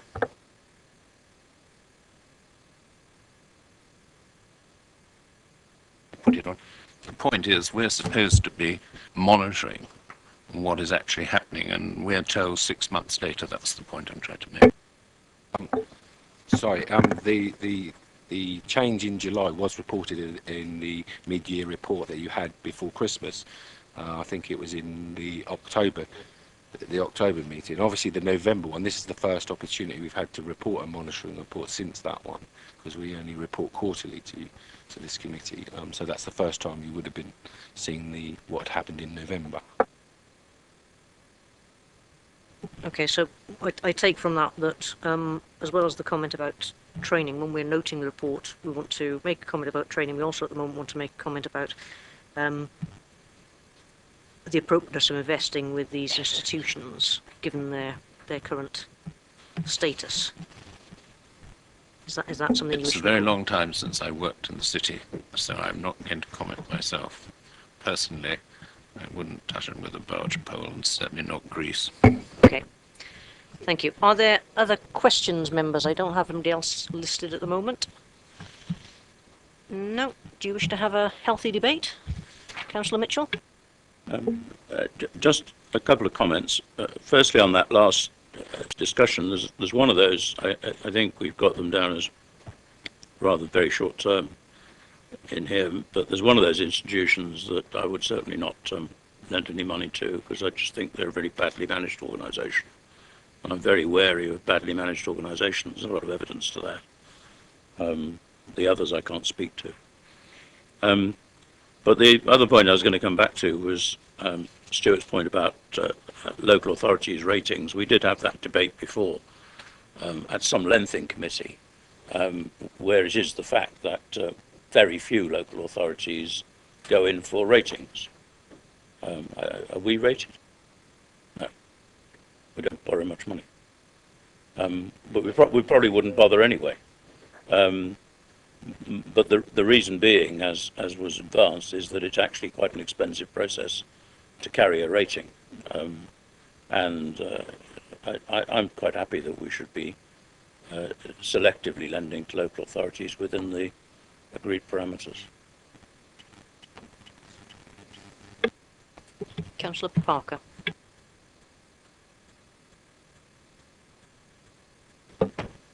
Thank you, Chair. I recall when I first joined this, was first elected and joined this committee for the first time in 2002, that dear gentleman, Councillor Ross, was chairman. And he greeted me by asking me, what do I know about financial matters and what experience have I got in relation to finances. Now, right, that's fine. He had this charming manner about him that I didn't feel insulted at all. But was able to respond positively to that, and I think then I was accepted onto the committee. But it's a way of joking to introduce what I consider to be a very important point, and this is why I raised this under questioning. I'm not at all suggesting that anybody, the rich makeup of a council has got to be from all walks of life. But that doesn't mean to say that we should not start moving into a desired direction where membership of certain committees do require basic and possibly continued CPD in regard to the subject matter. It's not a question of testing the person's ability, but it's the matters that we discuss in this committee are particular of one nature and far-reaching in the decisions and recommendations made by this committee. So just under the debate, I didn't want to come back to Councillor Mitchell at the time when he entered the debate under questions. But my personal view is that, and to support the suggestion that certainly there's no harm but surely benefit to be taken by encouraging and certainly making it quite clear and offering training to all members of the council, and for those to take it up, because there is debate in full council on these matters, and if people are better informed, then one would assume, hopefully, that we reach better decisions. So I would hope that we might move in that direction. Under the licensing committee, there are certain functions that you carry out as a member of the licensing committee that you cannot do so unless you have recorded having attended the training, and I don't see how this committee can't move in that direction.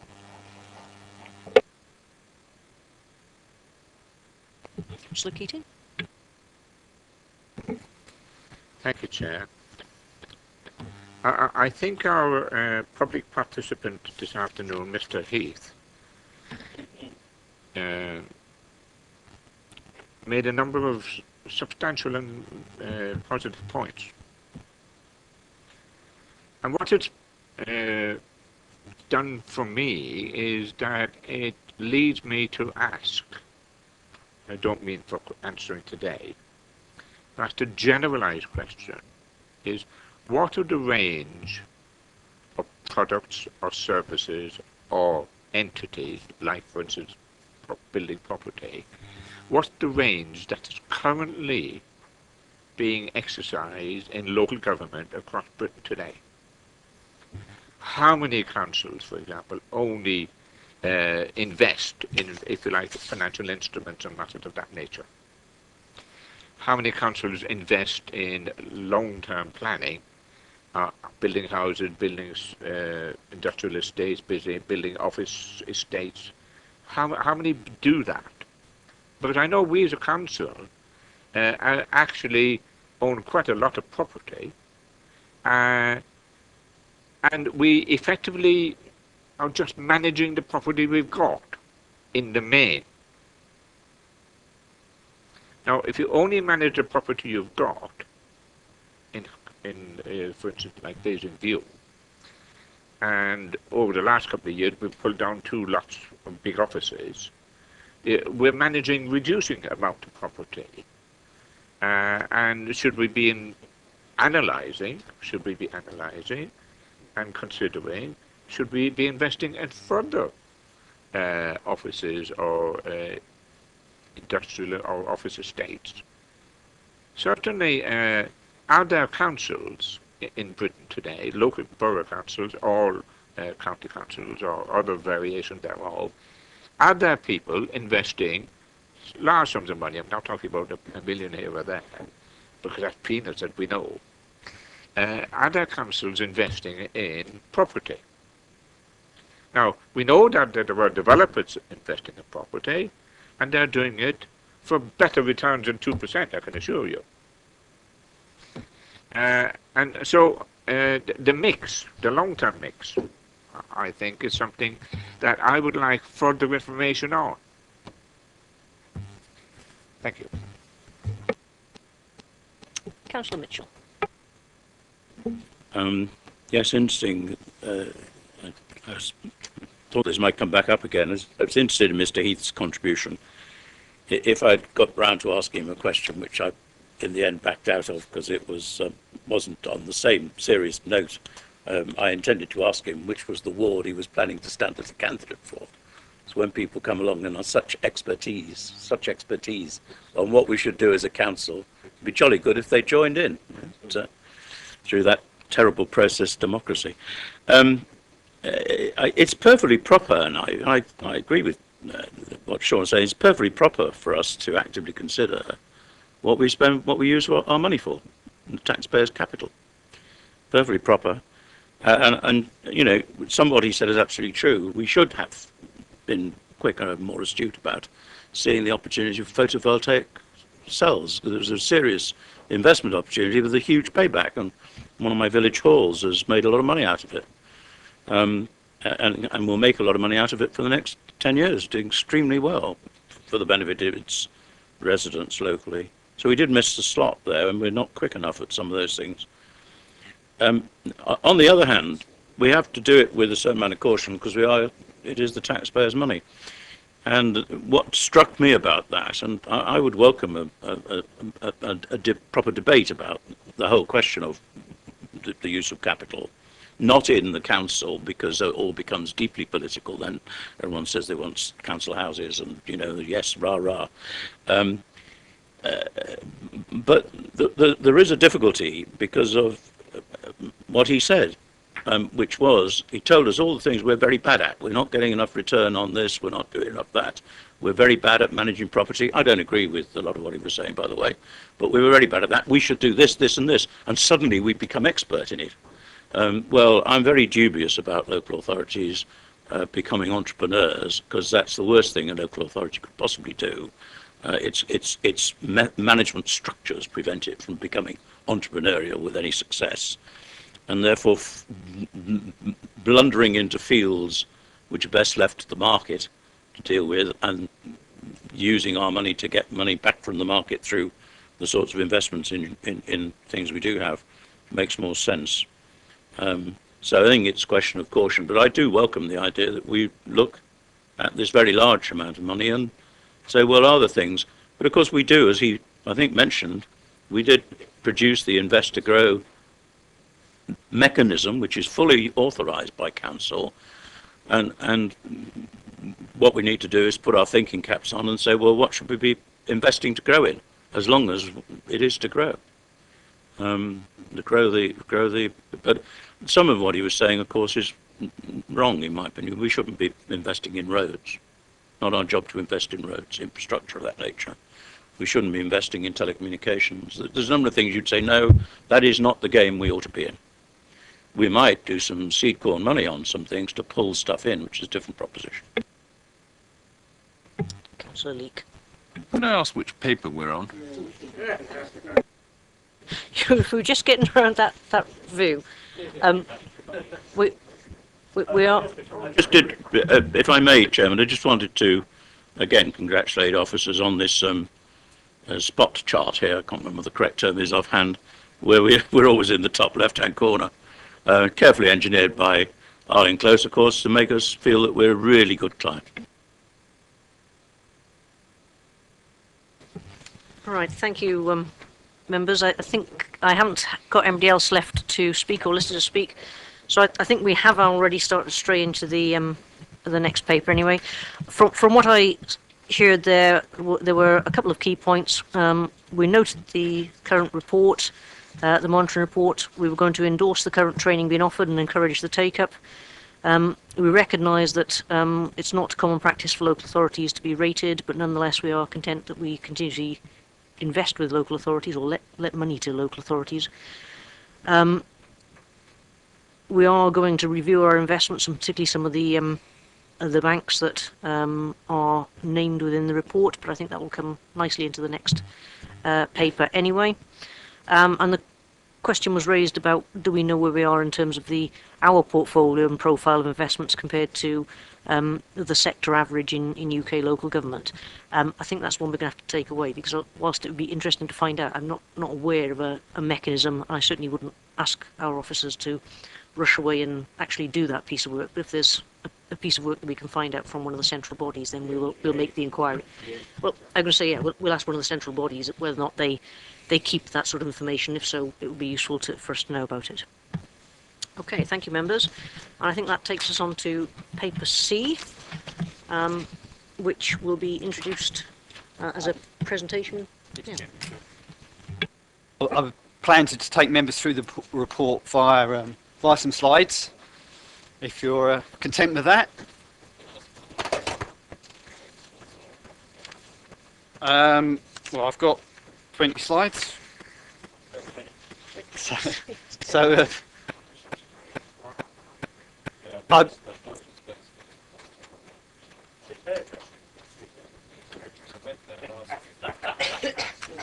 I was going to go through it and to just say if there are questions as I go, because trying to use it as a way to introduce the report, so it will reference, it's in the order of the report. So if members are happy with that approach, or I could just do the presentation. If you want to ask questions at a particular point, then is that the better way of dealing with the questions? We'll see how we go. We'll see how we go. I'm happy if you do ask, otherwise at the end is fine as well. So just a little bit very quickly about the introduction, and again, you've all had your training, so I will skip reasonably quickly over these, but there is obviously a statutory background and a code of practice background for Treasury Management Investment, and when the DCLG spoke to Parliament and had to sort of summarise what its advice to local authorities were around the Iceland incidents, it basically said that the overall aim should be, as you're well aware, that councils safeguard the funds they hold in trust for their communities and ensure that the money can be accessed readily whenever needed. And that translates itself into our policy, which follows the SITFA code, which is that we invest prudently, having regard to the security of those assets, that we maintain liquidity, i.e. we can get the money when it's needed, and we aim to achieve the optimum return for an appropriate level of risk to that capital. So those are our key policy objectives, and they meet obviously code requirements and statute. So some of the key considerations when looking at an investment strategy, and this is a paper about reviewing our current strategy and possible alternate strategies, is how much cash has the council got to invest, and why has it got that cash? And that influences decisions about the that influences decisions about the future investment policy. What's the council's spending plans? Because some of that cash is held for future spending, is being committed in capital programs going forward, not spent immediately, but it's planned to be spent. And some of it, as was raised in the debate earlier, a big element of the interest earned on the investment supports the day-to-day activities of the council, supports actual service delivery that's there now. So why we've got the cash, why we're holding it, what we're doing with it. Then there's obviously the outcome of where the financial markets are in the interest rate cycle, other issues around the market, what the credit worthiness is, and we talked about that earlier. Volatility and predictability, how much will those returns likely to change from the investment year on year, and can the council cope with that volatility? Any risk from inflation, if we're for a long period earning below inflation, is that a good investment or not? Is there issues around that? What investments we select and what balance there is between the types of investments which we'll come to, how we account for that, and I'll cover that a bit later, and also what the fees and costs are that are associated with any investment strategy. So those are the sort of key areas that the report covered. So we've covered this with you before, so again, but council has sort of three types of cash, and it's important to understand that. And when people quote, as we heard earlier, the council has 150 million, that's its average balance, and it has particular requirements for that cash.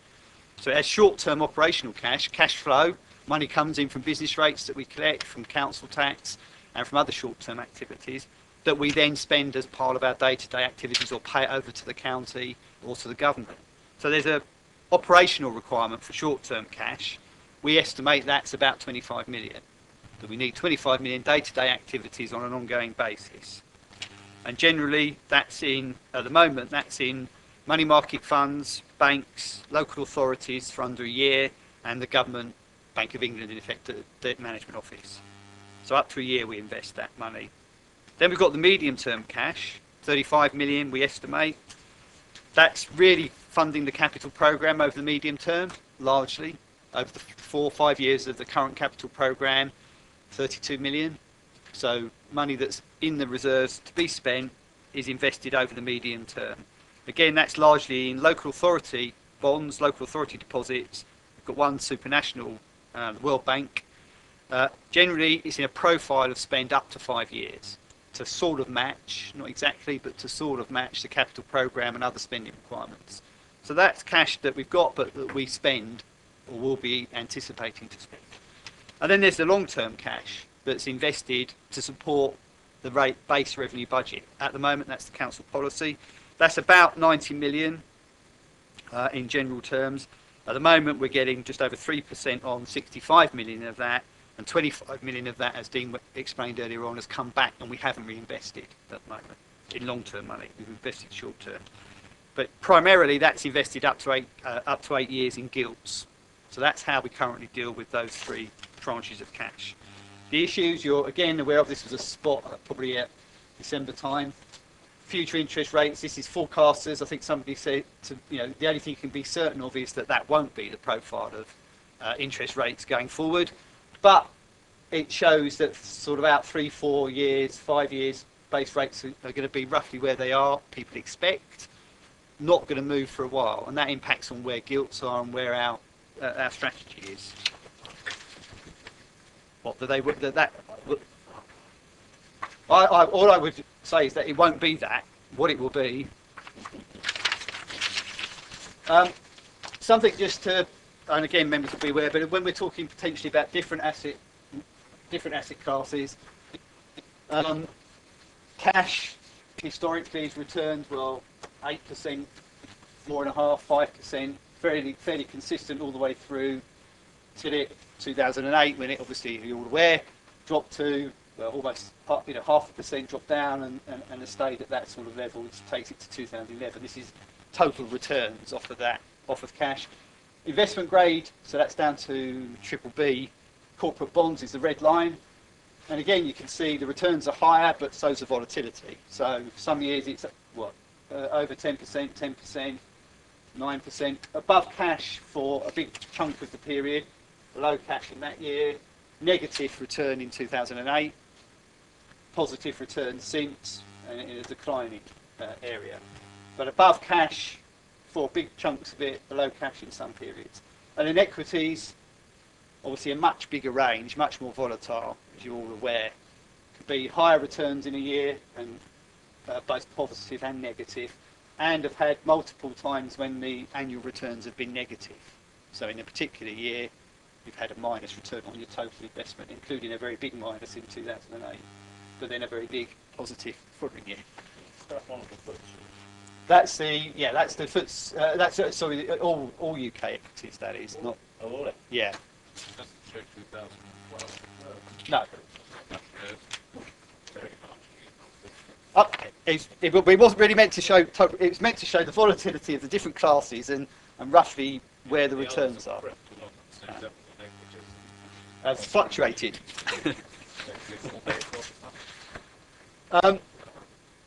So that's just to give an indication, because again, in the strategy or in strategy options, we're potentially looking at different classes of assets that could include those other classes as well as cash.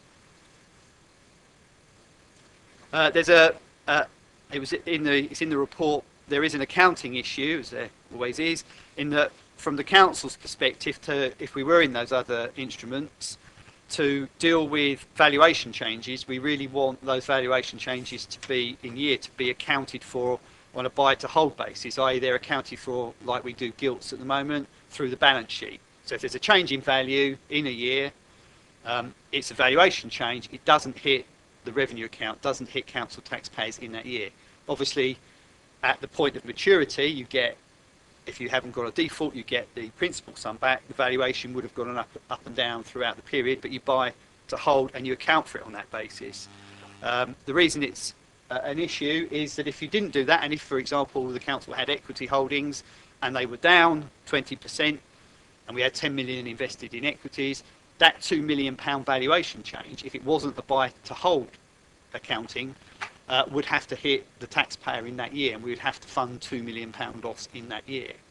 If it's a valuation change, it's on the balance sheet, and then you have got time, the council has time for that capital loss to be to flick back up as it did in the previous year, and it to disappear as a valuation issue the following year.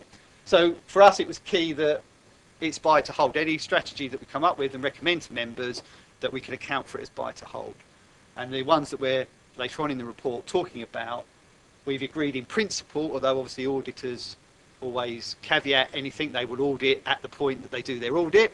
But in terms of general discussion, we've agreed that the mechanisms that would enable us to account for our proposed strategies on a buy to hold basis. Just something about the existing strategy, and I know people have different views about how successful or otherwise the council's investment strategy is. I'm slightly biased, and I'd say it's been successful over the last few years in that the returns that the council have earned compared to average base rate, short-term rates, the council's returns has well exceeded the base rates over the few years to significant sums, and that's because the council's had a multi-year time horizon, a longer time horizon. It's also done reasonably well against CPI inflation until very recently. Again, you're aware of that, rates have come down, inflation stayed high and gone higher. And we're forecasting a sort of a levelling off and a decline in the returns, depends where you assume inflation is going to be. This was the last Bank of England report. I think they've upped their assumptions about inflation a bit more recently. So previous strategy did work well for the council, significant fixed income, regular income to support services. But the issues that we talked about, rates are low, gilt rates are very, very low. So if you want to go out, if you go out for 5 years, you get this under what you can get for a 12-month bank deposit. So there's a different return there for a period of time. We're currently holding 25 million, as we said, short term that would normally be invested long term, so that's depressing those returns. But we do have a very secure and liquid portfolio. So it's in largely, if you ascribe AA to local authorities, AA plus is the average, and 3 years is the average length of the portfolio. And it's delivered with minimal fees, transactional fees and staffing fees, but that's a minimum fee structure for that. But we're very restricted in the instruments that we still use, and we've had debates about whether those are still not restricted enough, in that we use gilts, UK banks only, money market funds, treasury bills, and the debt management office, a very restricted number. There's what's going to happen to future interest rates and inflation and how that impacts. And the last bullet point there really is the thing that we've had in the reports and we talked about before. Increased returns generally mean increased risk from where we currently are. So we've commissioned an external review looking at strategy and investment options via the portfolio and officers. We have met with some fund managers, and we've obviously met with Arlene Closer here again today. And we already proposed some changes that Council agreed in February on overall limits and instrument types, which were the same instrument types as we've had previously, but we upped some of those limits and Council agreed to those. So in terms of the review that Arlene Close did, the sort of recommendations coming out of that was that for the Council, for its requirements for income to support its base budget, and for looking for more income than we were currently forecasting to get, that fixed income instruments were the best fit for the Council, so bonds or loans, bond instruments, that we should look to sell the gilts. There is a capital gain at the moment. That capital gain is, in effect, the value at the moment of future interest flows. So if you do sell the gilts now, you lose that future interest. We're getting over 3% on those gilts at the moment. It then depends, what do? You book that interest now as the capital gain. It then matters what level of return you get once you've sold those gilts, and that will come out later in the strategy. Arlene Close, we're looking at a particular fund manager for a segregated fund. So we basically give a mandate to a manager and say, well, we've got this amount of money, we've got this credit requirement down to investment grade, BBB, corporate bonds, and they manage that portfolio on the Council's behalf. And they look to get a return from that. This is what will come back. From the Arlene Close look, it was largely all of the investment. That's not where we're suggesting, but that was, it was looking at more than 65 million in terms of the Arlene Close report. And if the Council was to be looking at equity income, although that wasn't really a recommendation of the review, but if it did look at equity income, that it was a 10 million limit, and that's a limit that Council have agreed in February.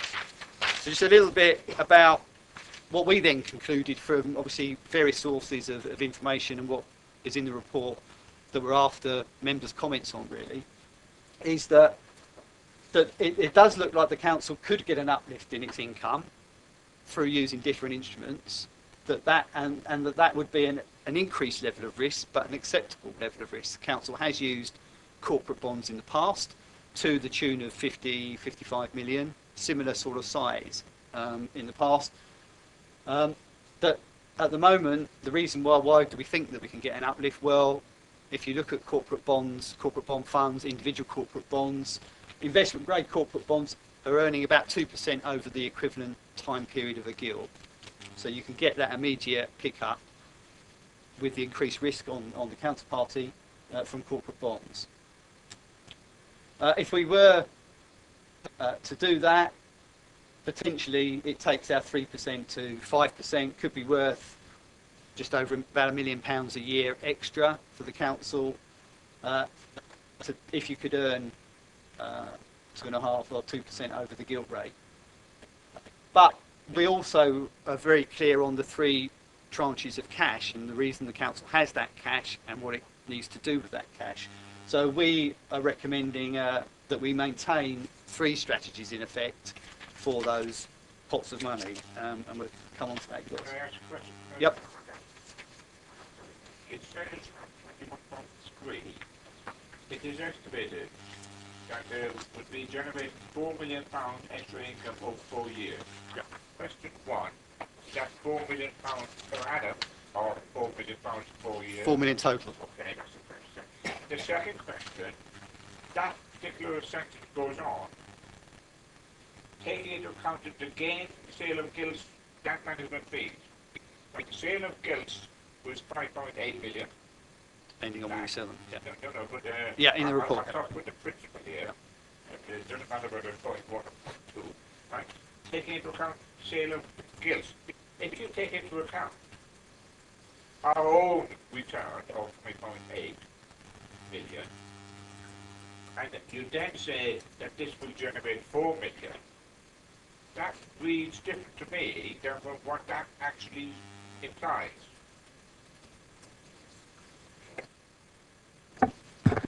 I'll just give you the maths. Basically, what we said was we could sell the gilts, and that would generate 5.8 million profit.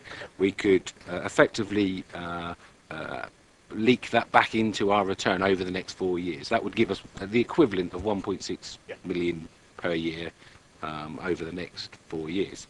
So, by investing in the the corporate bonds, we're likely to only get a 2% uplift on the equivalent gilt. So something around 2.5% rather than 0.5% if we try to go for the gilts. That's less than what we're currently getting on the gilts. We're currently getting 3.15.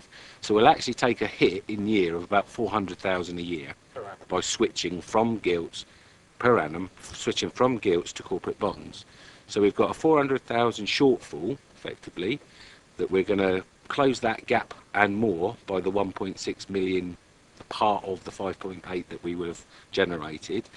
And then there's fees, and the fees I've estimated, well, there's a range in there, but if we said 100 to 150,000, you're still left with an overall profit each year, or a gain, if you like, of just over £1 million. Because you've got minus 400,000 plus 1.6 million minus 150,000 gets you somewhere around the £1 million. So that's the sort of maths, if you like.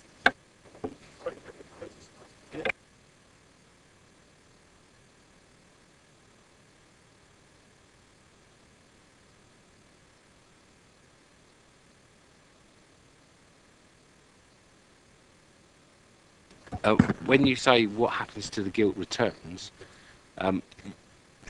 well, the gilt yields. Well, actually, it's probably best if I get our experts in to explain. Angie Larkin, Ireland Place. As interest rates rise, you will still keep the coupon that you receive from the gilts if you continue to hold them to maturity, and then you receive back the par value of the gilts. But the actual capital gain will reduce because as interest rates rise, then yes.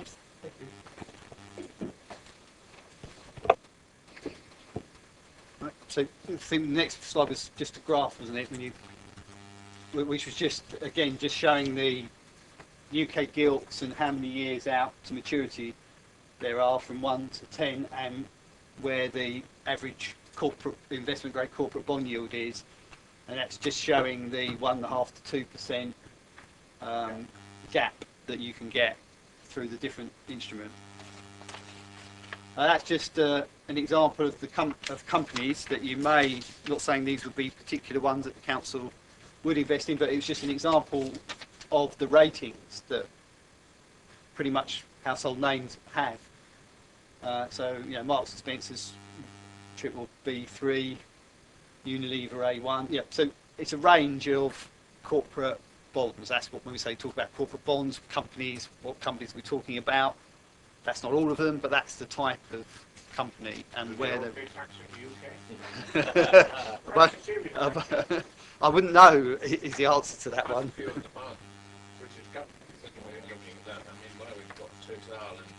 Yeah. As I say, it's an example there. So, moving on to the proposals that are in the report.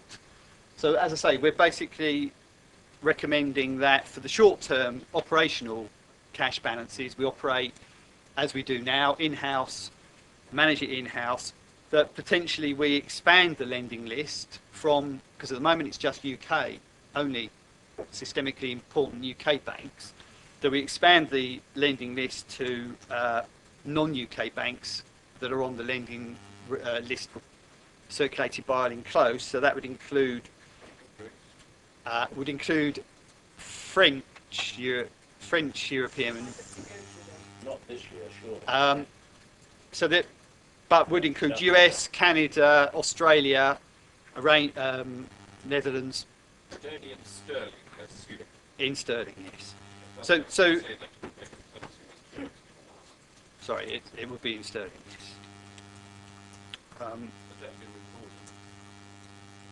Yes. Yes. So potentially expand the lending list. The total amount that at the moment we've got we did have a £25 million total limit on the exposure to financial institutions, so banks. The strategy that council approved has upped that to 75 million. So that gives some greater flexibility. You can pick up more of a return. The debt management office will earn us 0.25%. A 1 month or 3 month or 6 month or 9 month with a credit-worthy financial institution would earn us more than that, 0.7, 0.8, 0.7.8. So the rationale, we need to continue to manage day-to-day cash flow for our liquidity. We had a discussion earlier about generally, and there is some disagreement, I know, but generally there is an improved sentiment around banks, certain of the large banks, and their capitalisation and the central support that there is, funding that's coming through, and potentially our external advisors are relaxing the limits and expanding the lending list from that very small core, so that there is potentially greater opportunity. On the medium-term cash, again, manage it in-house. Potentially could use credit-worthy banks up to 2 years. The strategy would allow up to 3, but the advisors potentially haven't gone there yet, I don't think, but potentially could go to 2 years for certain institutions. That's an option. Again, you would pick up a bigger return for that increased length. Use some collective cash funds that aren't pure money market, that go slightly longer than the 30-day, 60-day money market funds. Continue to use local authority deposits and bonds up to the limits that council have approved. Generally, we're fully invested beyond a year, and they will remain invested over that medium term. So it's a continue as we are on those ones, and any supernationals. So the rationale you can see there, but basically the council's going to need that cash over the medium term to fund its capital programme. Then there's the proposal that using the council earmarks some of that long-term cash that's supporting revenue. So remember, it's money that is supporting revenue budget activity, and basically uses it for future invest to grow. And again, we've had a bit of a discussion earlier on that. But this is saying at the moment in the capital programme, there's 10 million. There's 5 million on Basing View and 5 million in the general capital programme. This would increase that by a further 25 million if council were to, yes, if the council were to approve. But the key, sorry. No, sorry. What it means an additional. It will say that in now update. It means an additional 25. As I say, potentially that could be used for commercial property purchasing, could be used for joint ventures with housing associations on housing, and or other types of investment if there was an appropriate return. The key thing there is that it delivers service benefit for the council, but that it needs to deliver an income return, because that cash is earning income at the moment, and if it's just spent, then the council's got to make up or loses that interest earnings in the future, and either has to make further savings or has to budget to do without that spend. So the idea is it will generate a return and deliver under the investor growth criteria. Before you go with that, can I suggest, instead of saying earmark 25, could you really say earmark 39? Well, the council's already earmarked 10. Yeah, with, then, yeah. It isn't the overall proposition, it should be earmarked 39. Yes. Thank you. Can I ask a question? I agree with you. On the issue of commercial property purchases, a while back brought out policy. The call track on that was that it improved income compared to the return on the foregone investment that was liquidated to buy it. Yes. Can you update us on what's happening on the revenue stream from that? Is it still... It's still holding up. There's obviously pressures across retail. Generally, obviously one of the units in there has gone into administration, has gone into administration. But then we've got a new coffee unit in that you would have seen on the corner. So the income stream is holding up for the council. It is reported in the monitoring reports each month. There is a report on that side of it. But yes, it is holding up, but it is an area of risk for the council, which is why there is a rent risk reserve to absorb in year if there is a reduction in rental income. The other thing I wanted to raise was that there is, not quite in parallel with this review on the cash, there is a property review going on property investment and investment strategy for property, and that will at the latter points involve members and then come back through. I don't know if you remember from the asset management plan, there was a series of actions, one of which was around a property investment strategy. So any decisions around investment on investor grow money into property could be informed or would be informed by that property investment strategy as well, and that will be coming forward to members over the next few months.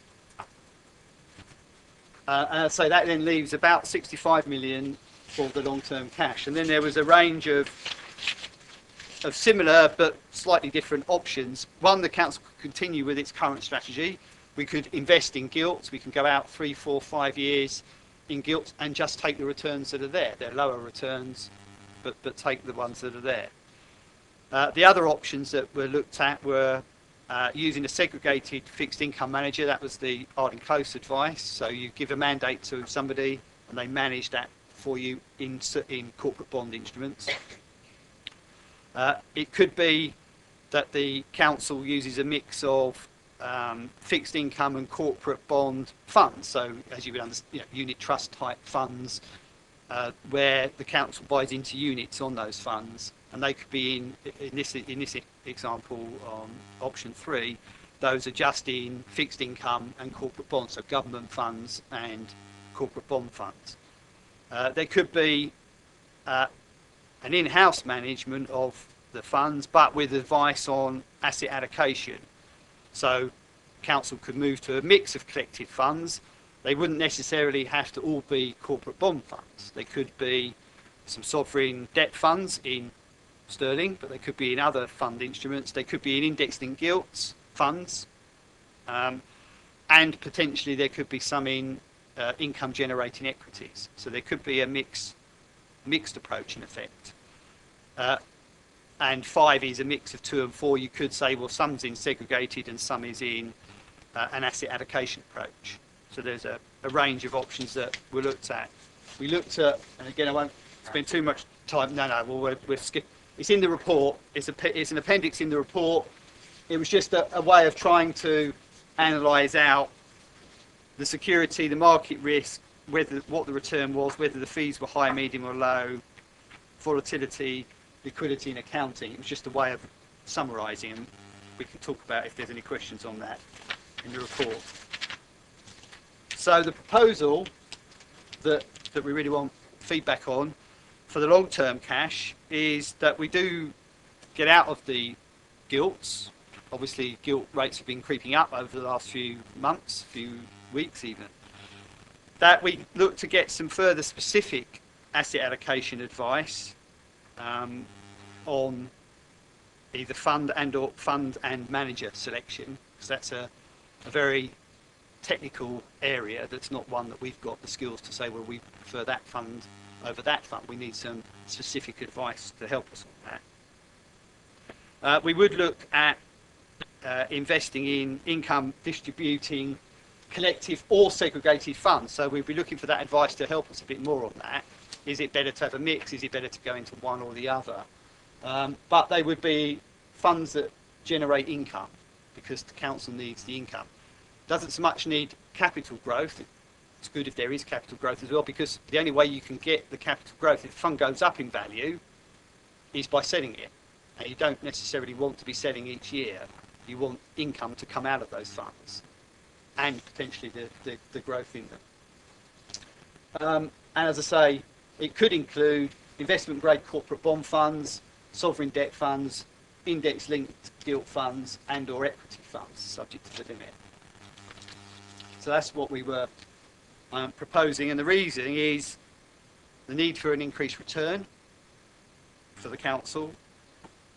Pretty much general view, although there are views that gilt yields will drop back down again to where, to lower than they are now. But the general advice is that the current climate with the central banks and the UK bank buying gilts, it's a big player in owning gilts, the government is artificially keeping those yields low and keeping the prices high, and that can change over time, particularly if inflation assumptions move.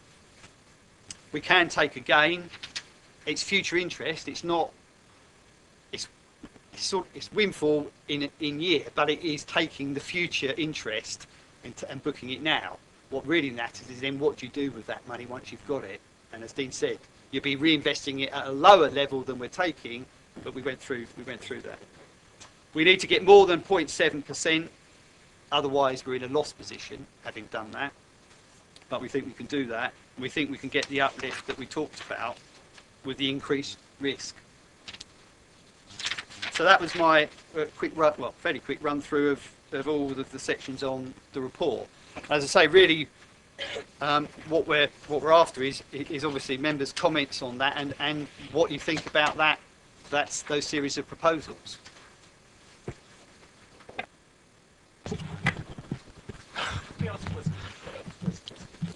Just hang on a moment. As you know, Karen's now left the meeting, so I should be chairing the rest of this session. Last time I chaired it, you all welcomed Karen back with open arms. I must admit, so did I. So be gentle with me. And yes, we will take questions first. Can you please indicate who wants to speak?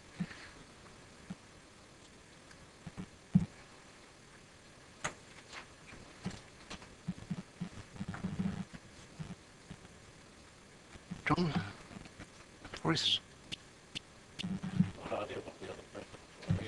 You're coming back at any time. Okay. Sean? Please do. Please do.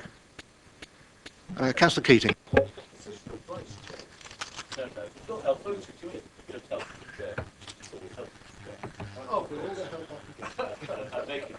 No special allowance here. The first question I've got is, we're due to receive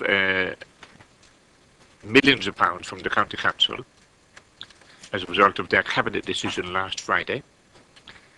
And has that been factored into the numbers you've talking about? That's not been factored into the overall resources at the moment, no. But they haven't formally advised us of when they will be making that payment. Have we asked them? It's our money.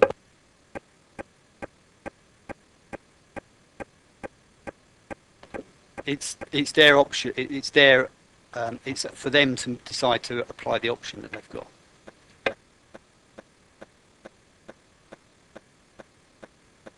Just for information, Chair, their cabinet decided last week to pay it to us, right? So it's not a secret, it's not a state secret, and if they decided to pay us, it's not illogical to say, when?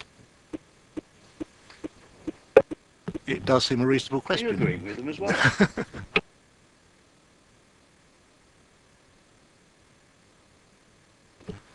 Sorry, that's the first question. Kevin, can you make a note that this committee would request that you ask the county when they anticipate paying the money over, and let us know? The second question is much more contentious. I certainly believe, and I'm saying it openly and honestly, that companies that operate in this country who operate on the basis of not paying tax to the UK government, because they will expect the fire service or the ambulance service or any other emergency organisation to turn up when they think they want it from this country, and if they're not contributing tax, then I believe we should not be investing our money with such companies. Thank you. Noted. Question, what was the answer?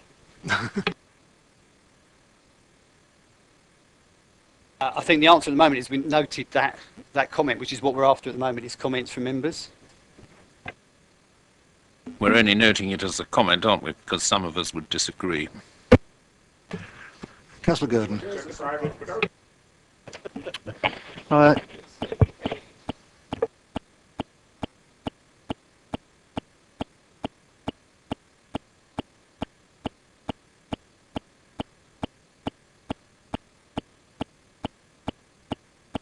Councillor Gurdon.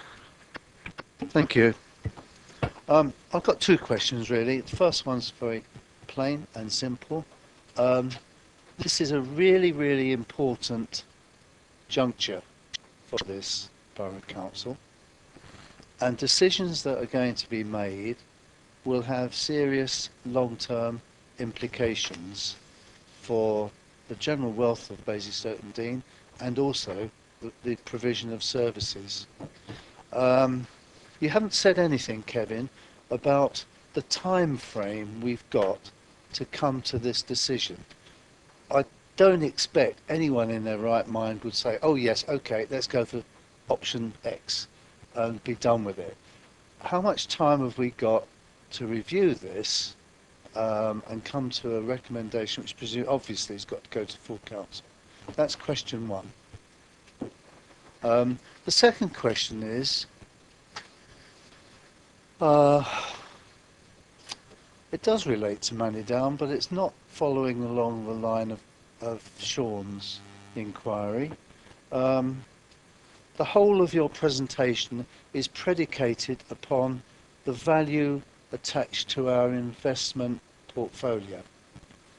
Well, we've got a lot of land with huge development potential, and you've not taken into account the early release or the release of more land on the Manidown holdings, which will generate more capital gains that can be taken into account in an important decision. I mean, for example, we could retain the existing portfolio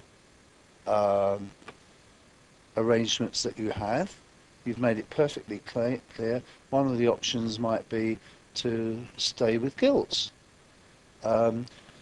These decisions require a judgment. I call it a judgment. I mean, someone like John Leake will probably have a very good judgment, a better judgment than me.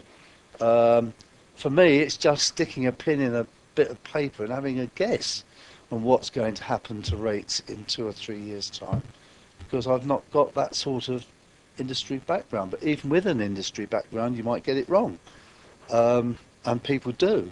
So my that particular concern is it's all well and good inviting members to come up with a judgment on how to recast our investment portfolio, but you really have steered away from the guessing game, the if you like, the crystal ball as to what's going to happen over the next few years. One or two members have already hinted at what might happen, for example, to equities in the next 2 or 3 years. These are really, really difficult, problematic judgments for members, and we are not going to get a second chance to get it right. So the question really was, what sort of time frame have we got to look at all of this, to examine and cross-examine the evidence, and why aren't you factoring in basic increases, potential increases to the pot of our assets that in itself would add to the revenue stream? In terms of time frame, the process that's planned at the moment is that there will be a similar report going to February Cabinet with these sort of proposals, options, with feedback from this committee, and then any changes to the current Treasury Management Strategy, which the report outlines two around limits that, for this strategy to be implemented, would require the limits that are currently in the strategy to be increased for segregated funds and collected funds, the total amount to go up from 25 million to 75 million. That's the two limit changes, and that would go to March's council. That's the intention. Timing's always a very difficult one. Timing around sale, if that was if the strategy is agreed by Cabinet in general terms, the delivery of that strategy is an area that is down to the officer team to deliver the strategy. So it'd be a timing, operational issue. Who knows? In terms of gilts, the sale would likely to be probably sooner rather than probably sooner rather than later. Although there is a view that gilts will come back down, but generally speaking, that would be something that will probably be actioned fairly quickly, so that the gilt sale would occur. Reinvestment can take longer, providing you're getting a recent, at least 0.7 in the interim. So it's something that you're talking a couple of months, not 6 months. That was the return question. Do you want me to stop there? No, that's the decision question. I think 2 months is a very, very short time for members to come to a judgment of such magnitude. But, carry on to the second question. I'd like to know what colleagues think. The other one around future mini-down receipts. I mean, at the moment, this is a time horizon that takes in the current year and 4. And in that's outside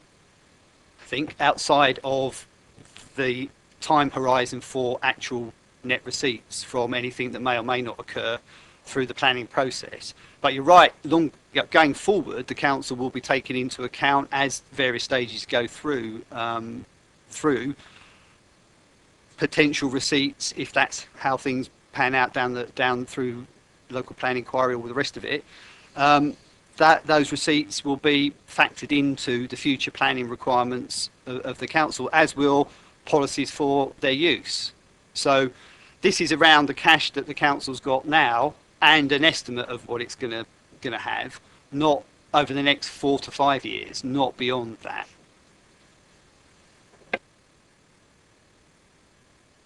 Councillor Potter. Councillor Parker. Councillor Gardner. Councillor Gardner.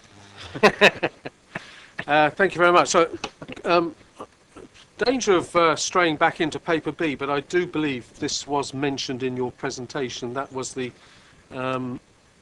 to extend the lending list on the banks. And I think I heard a cry from somewhere in the committee, can we know which ones? So my question would be, I'd like to know which banks are being recommended for that extended list, and why would they not be in the report? Okay, I'll just ask that last point before I ask for Rose to go through this. Is we don't put we're not saying particular banks at the moment. Basically, there's a list that Arlene Close will recommend, and then the officers review that, and we have a lending list that we then report back to AGA as you can see at the moment on that in Appendix 2 or 3 of Appendix 6 of the monitoring report lists all of the current counterparties. But those are decisions that are made having reviewed the advice from Arlene Close. Currently, we have 4 Australian banks on our list that we advise clients for a maximum duration of 1 year. That's the same for 4 Canadian banks also. We have 3 in the Nordic regions, including Nordea Bank, Svenska Handelsbanken, and Pahola Bank. We have 3 institutions in France for a limit of only 100 days. The Nordic banks are actually currently at 6 months currently for the Nordic banks. We have Deutsche in Germany. We have the likes of Bank Nederlands Gemeenten in Holland, which is 50% owned by the Dutch government, 50% owned by municipals in Holland.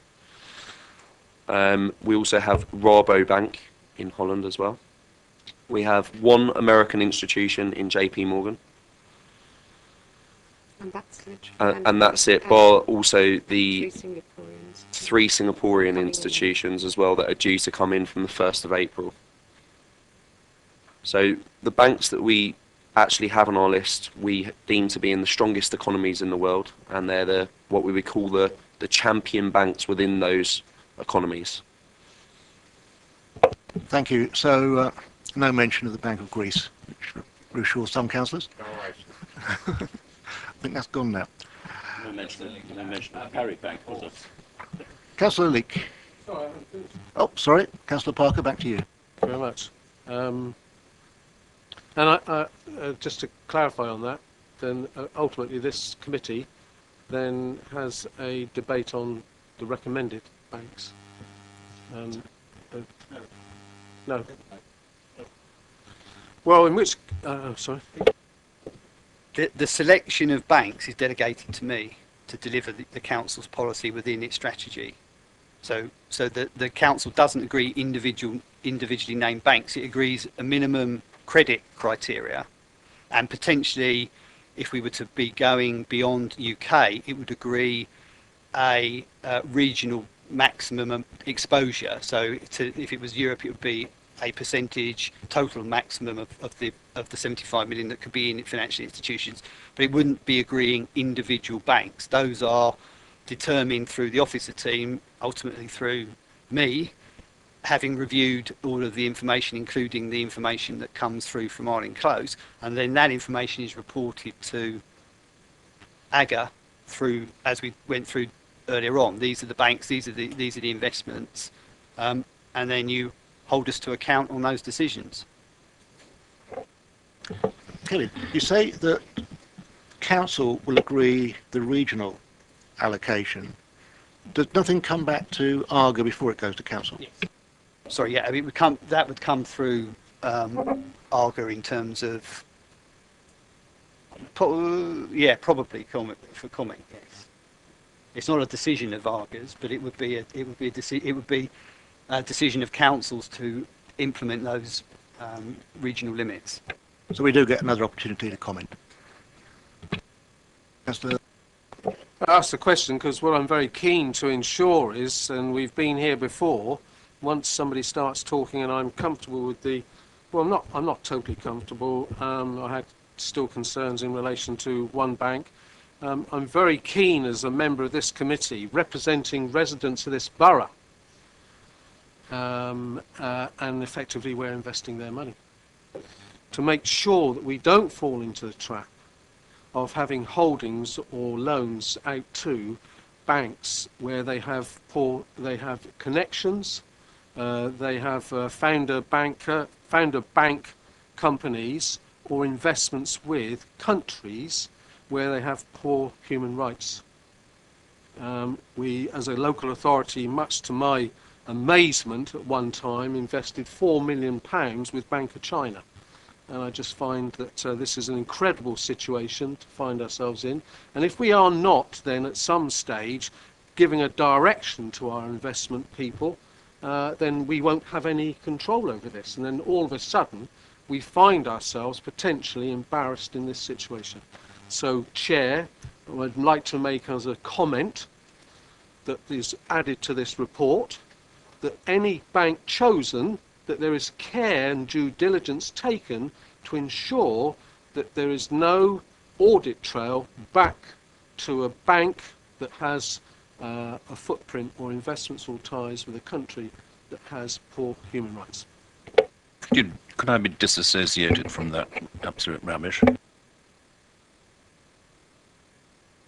I wish to be disassociated from the rubbish you've just talked. I mean, we had exactly this argument 5 years ago in the Bank of China, and I haven't changed my position. It's a load of nonsense. And Do you disagree then?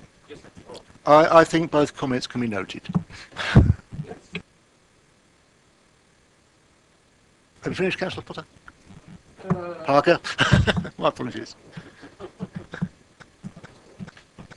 You can come back later if you like. Councillor Lee.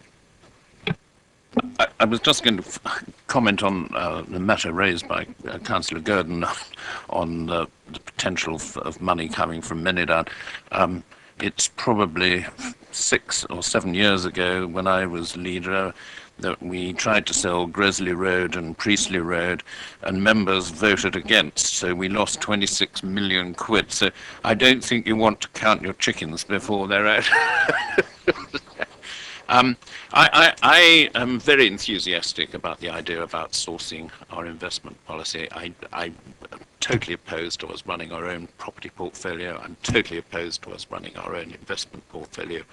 I'm totally supportive of this. I would actually like to see rather more money being managed professionally. I hear the nonsense about fees. You have to. These people have got to earn a living, but they should be able to produce you. I don't manage my own portfolio. I haven't got the skill. You have to have somebody who is sitting there day in, day out. I really would like to see rather more than 65 million going out. I don't see why we should be sitting on the invest to grow bit. We can claw that back. I mean, this is going to be, I presume, in fairly liquid funds of some sort, and you can claw that back when you need. And if we're going to get the better return, and I suspect it will be rather better than 1 million a year, because it's quite obvious, with due respect, that the officers are arguing their particular case to retain this in-house. I think we'll get a considerably better return through going out to and including, I do agree we shouldn't go mad on the equity side, but there's some very good companies to provide high dividend yields, and usually the utilities, the water companies, the electricity companies, and those, none of which were mentioned up there. They're all, well, I know some of them are owned by overseas corporations, but so were quite a lot of the others on that list. And I suspect that the utilities probably have higher ratings than some of those put up there. So I'm very supportive of this, and I would like to see it go ahead as quickly as possible, frankly. But I would like actually to see rather more being put out to professional management. Thank you. And on that note, I'm afraid I'll have to give it. Thank you, John. Councillor Mitchell. Thank you, Chairman. There was a mention of named countries and the question of sovereign debt. Was France one of those countries? Did I hear that, or was I inventing that as I... Yes. I did hear it. I wouldn't put any money in France to save my life. I might buy some property there, but I wouldn't trust them with any money. They're going to be in deep trouble over the next 5 or 6 years. We seem to have drifted into discussion. I'm happy with that, but I did have a couple of questions. That was one question.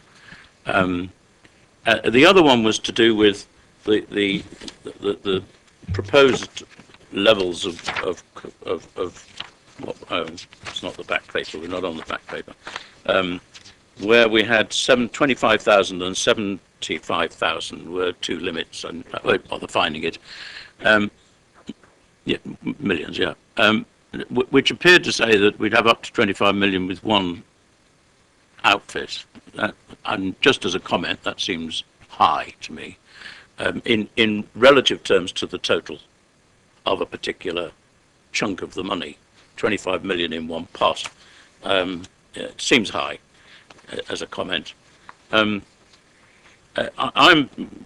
in a sense almost with John in terms of I'd like to see this get ahead. The idea that how long is it going to take, we need a lot more time to think about it, is we aren't going to do that because the members of the council don't have the expertise to have an informed discussion about what I would call the strategy.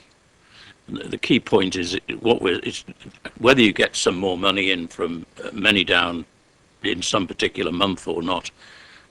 Hopefully get the county's money back from it by Tuesday would be good in my view, because it's our money, they might as well give it us back, or our taxpayers' money. But it only affects the quantum, it doesn't affect the strategy. We're talking about strategic approach now, so whether it's 150 million, 175 million, 180 million is really irrelevant in my view.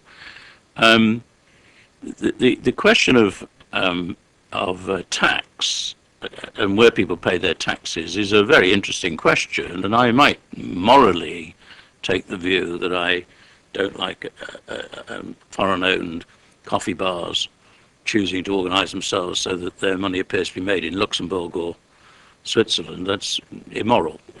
However, I don't think we can impose upon either our officers or an outside investment advisor the sort of task that's required to actually take a view, because the Treasury and the Inland Revenue, with all their resources, are struggling with that question. So I don't think it's sensible for us to try and draw up a table of people who pay their taxes right and people who don't. For the same reason, and again, although I believe morally we would certainly not wish to invest in either an organisation or a country which has a clear record of human rights abuse, but unless there's some published table for which you can draw on, what it seems to me is we're being asked to decide not on the individual enterprises here, that is delegated to officers. I think the council could well give guidance to officers that our preference would not be, or our preference would be to avoid investments where there is any clear evidence that there is human rights abuse, or where there's clear evidence that the enterprise concerned is somehow fiddling its taxes. But I don't think more further than that we can't go. And officers, neither officers nor an external advisor could be held to account for not noticing something of that nature. So it's very difficult to have any rules. Where I might differ from John slightly is this business of let's go for the equities and the commercial enterprises. And there's a wonderful list of household names there. But over the last 30 years, there's been considerable gathering evidence that some household names fail overnight. Suddenly the bottom falls out of something. And that's capable of happening to the most famous, the most wealthy. We've seen it with banks going mad. And you'd have thought before that banks were the most solid things on the world. And in the IT industry, the likes of Vodafone are on a high at the moment. There might be some news hits the fan next month that says Vodafone are really in real trouble because of some stupid decision by some government somewhere, or by some stealthy attack by somebody. And therefore I would urge caution in certainly the equity aspect of investment. I'd exert caution, but also in the what appear to be secure aspects, although of course you do then hopefully get that preference with those companies, so you have a happier situation with them. And I'm not saying all household names will go to the board, but who expected Woolworths to fail one day? Bang, out of the blue. We all expected HMV to disappear. It was amazing they stayed on High Street as long as they did. It's completely mad to keep trying to keep those shops going. And that's true of quite a lot of high street enterprises. So many high street enterprises are going to fail over the next 5 years. So let's stay out of high street enterprises. But there are some new models of high street enterprises which will thrive and grow for 10 years. But they're completely different from the ones who are there at the moment. So, I welcome this, as I understand it, which I think is pretty shy on equities. I welcome this, and I think we should indeed get on with it. Thank you, Councillor Mitchell. One question. Sorry, I'll just ask a question. Then I'll bring you in. And then, Councillor Parker.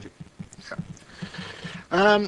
On 39 and 55, where we actually talk about investor growth schemes, we haven't really asked any questions on that as yet. Because it's not in Kevin's decision. When we look at investor growth schemes, how are we looking at preservation of capital as opposed to investing in wasting assets where we need to recover our initial investment plus a return?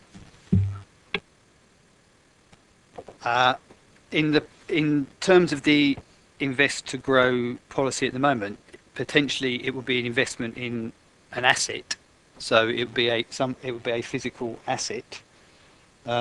So to that extent, the capital is spent to deliver that fixed asset, whether it be a property or a long lease or under the thing. So that would be part of the initial assessment. So how long is that investment for? What's the return? What's the risk to that return? It could be an investment where there was an exit or an assumed exit or a planned exit after 5-7 years, if it was a particular where you would be looking then to get at least your capital back at that point. So it would depend on the assessment for the individual scheme. I appreciate that side of it, but in terms of an asset that we buy, most assets do have a finite life. They are depreciatable. That depreciation presumably would hit the revenue side of our P&L.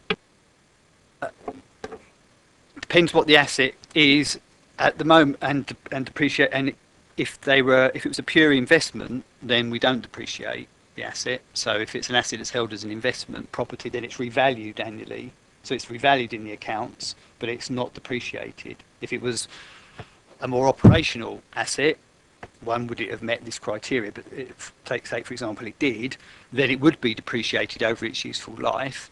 Depreciation hits the revenue account, but under statute is reversed out, so doesn't hit the taxpayer, the council taxpayer. But there's still the point you're making is in that instance it would be if it wasn't in an investment property, it could be in a decreasing valued asset. So at the end of the period you wouldn't have your capital, or you'd have an asset that was worth less than you paid for. But the intention behind invest to grow is that it's more it's an investment that delivers a social benefit, but it's an investment. So you would expect to be able to get your capital out, or the asset to maintain its value over the period. But you're right, that would be something that would need to be looked at in terms of the assessment of the schemes. Right, Councillor Keating.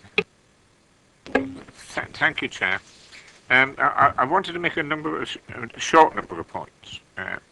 First of all, we spent millions of pounds buying 2,000 acres of land in Basingstoke. It's called Bennydown. And we're currently right in the middle of a process whereby we determine how we develop that.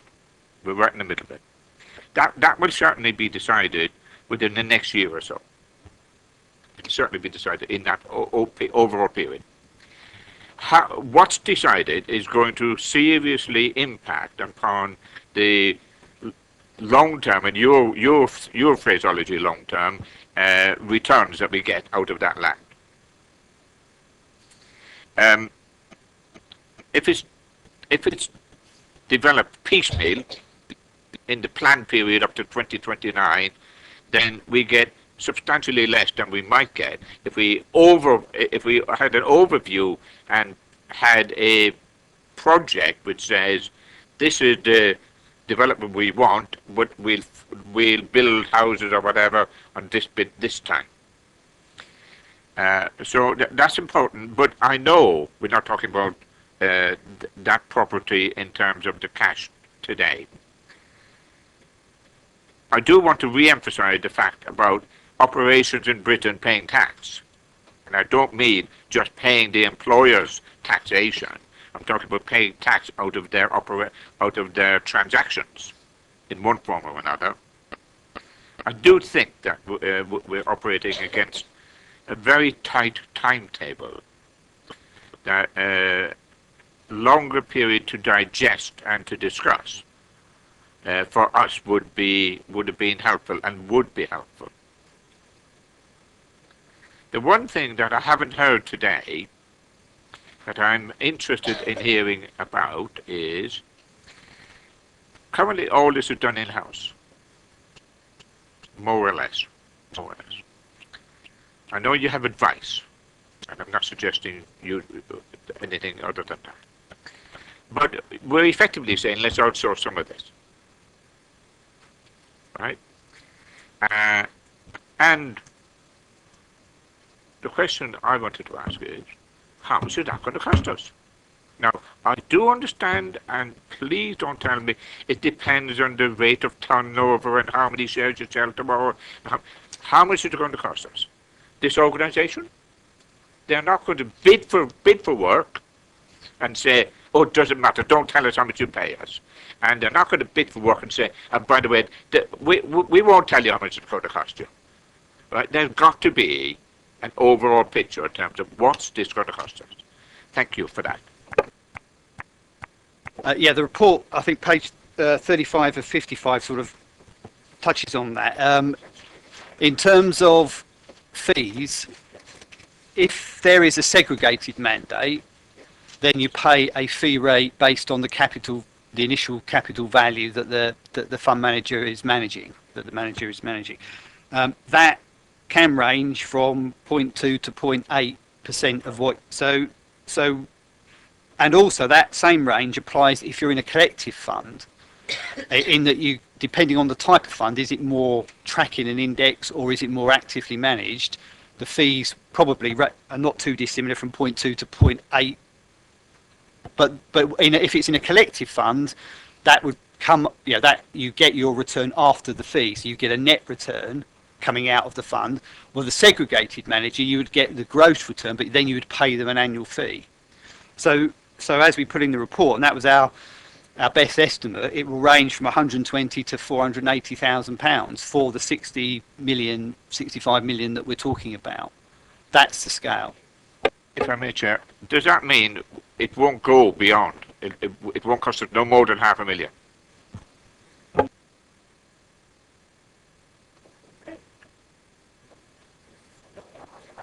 No.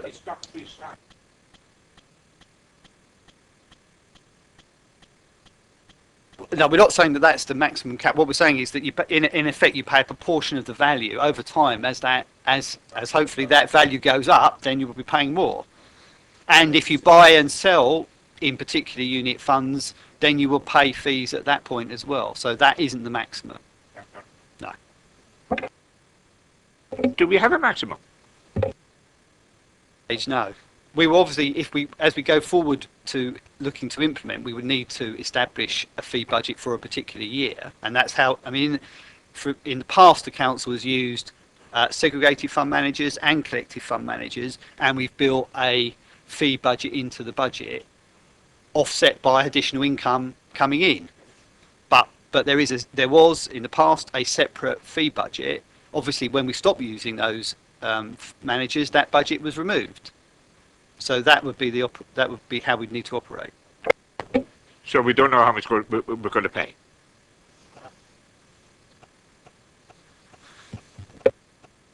At the moment, we haven't got an agreed strategy. At the moment, all we can say to members is give you a range of the sort of scale that we're talking about. When we come to a particular year and a particular strategy, members will need to approve a fee budget because it will be part of the budget process, or it'll be a start-off position to set this off, and then it'll be part of the annual budget.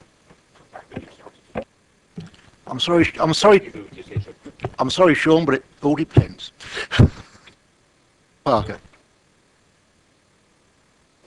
Yes, just referring back to the point that Councillor Mitchell was making, and I'm not sure whether this is covered on page 28, but certainly in that specific paragraph which I had highlighted, point 2.9, 28 of 55, it does talk about the report's opening sentences in order to accommodate the possible outcomes for the strategic cash. The individual counterparty limits will need to be increased, and we're talking of from 3 million to 25, from 25 to 75, which I think was the point. But there's no, other than that one sentence, there's no real detailed explanation. And if we're meant to understand, perhaps Kevin would care to elaborate why. Thank you, Chair. I'll try. Yes, I mean, at the moment we've got a collective funds and or segregated funds are an instrument or are a management process that we can use under the current strategy. Council limits for a collective fund were set at 3 million per fund. We set them at a fairly low level, 3 million per fund, with a maximum of 25 million that could be in total in collective funds at the moment. So those were the current limits. What we're saying under this is you would need to have a maximum limit that covered at least the 65 million that was going to be invested.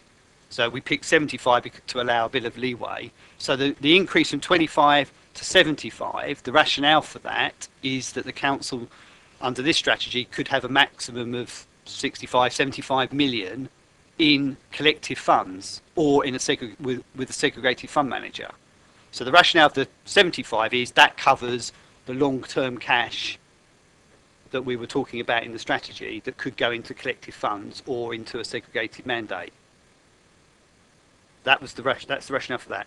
The 25, upping the limits to 25, is saying, well, if the council was to have segregated, if the council was to have collective funds, what's the minimum number that it would have for its 75 million? And what we said was it probably be around about 3. So that would be a 25 million pound limit per fund. Remember, these are funds that will be normally, if they're collective funds, will be in the ranges of hundreds of millions, normally billion plus size of fund. So our proportion would be a small proportion of the total size of the fund. So in terms of the collective funds, that was the rationale, minimum of 3, 75 to cover the total that the council could have invested if you allow a bit of leeway on the 65.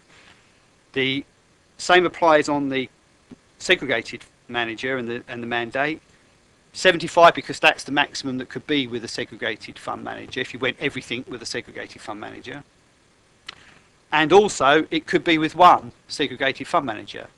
It might not be. The council might say, well, we want two segregated fund managers and see how you do.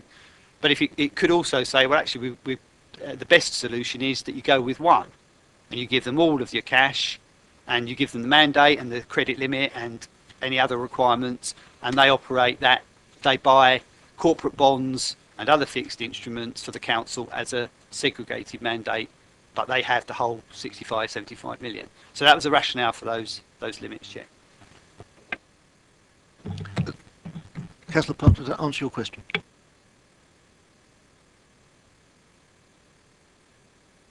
I'm pleased that my maths were right, but I want to just understand is that, and I appreciate that there is a limit to the spread that you would be looking for, but maybe in terms of a fund, sometimes funds have difficulties. Sometimes funds get into trouble. We've heard Councillor Mitchell talk about large corporations can go wrong. Now, I would ask, is 25 million, is that a minimum investment requirement of those collective funds? Could I ask, what is the minimum, please? In most cases, the minimum would generally be around the 1 million mark.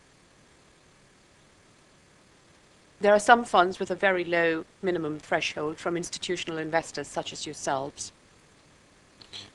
Also, it depends whether you go down a collective fund route or whether you go into a segregated mandate. A segregated mandate, they would require a larger pot of money. I think typically you'd be asked to put in around 40 million as a minimum for a segregated mandate, because it's very costly for them to run a fund like this. We've seen in the local authority sector that players such as Investec and Invesco have moved away from segregated mandates and put more of their clients into pooled products because it's cheaper and more efficient for the client.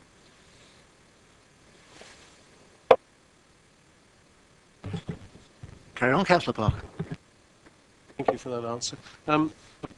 We've touched on things like corporations not paying tax, being accused of not paying their tax in the UK on business generated in the UK.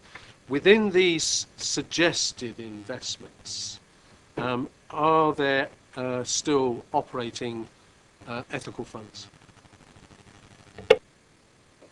There are more ethical funds in the charitable fund sector rather than this particular sector, and we wouldn't advise you necessarily to go down the route of ethical investments. It is a very grey area. You're obviously a large investor in the UK government.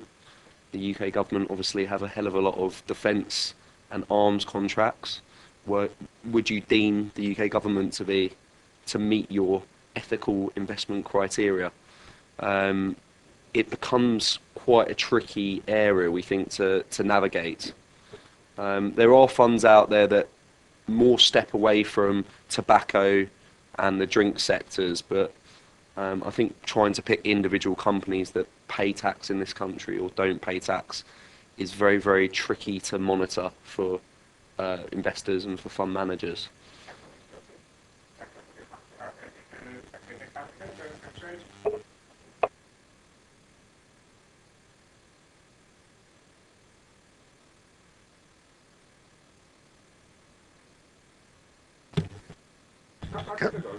Councillor Parker, please carry on. Thank you for that. When you were talking about ethical funds being a grey area, I mean, ethical funds have been operating now for over 25 years and well established. Can you give us some indication as to what their performance record is in terms of any other fund? My understanding is that they're quite good. I don't understand the grey area. I mean, they're ethical funds. I don't understand the grey aspect to it. Can I just answer it? There's two aspects to this. One is you have to define your ethical criteria and see whether that matches up with the fund's own definition of an ethical criteria, because it is very, very wide. Would you invest in nuclear energy? Would you invest in arms? Would you invest in tobacco? Would you invest in drinks? And there's a whole plethora of what you might think is ethical, but the fund might have a completely different view. So you've actually got to marry your ethical criteria with what the fund has. And many of them are actually much more on the ones that determine with capital growth. We're looking here at income funds, where it's a much, much smaller subset.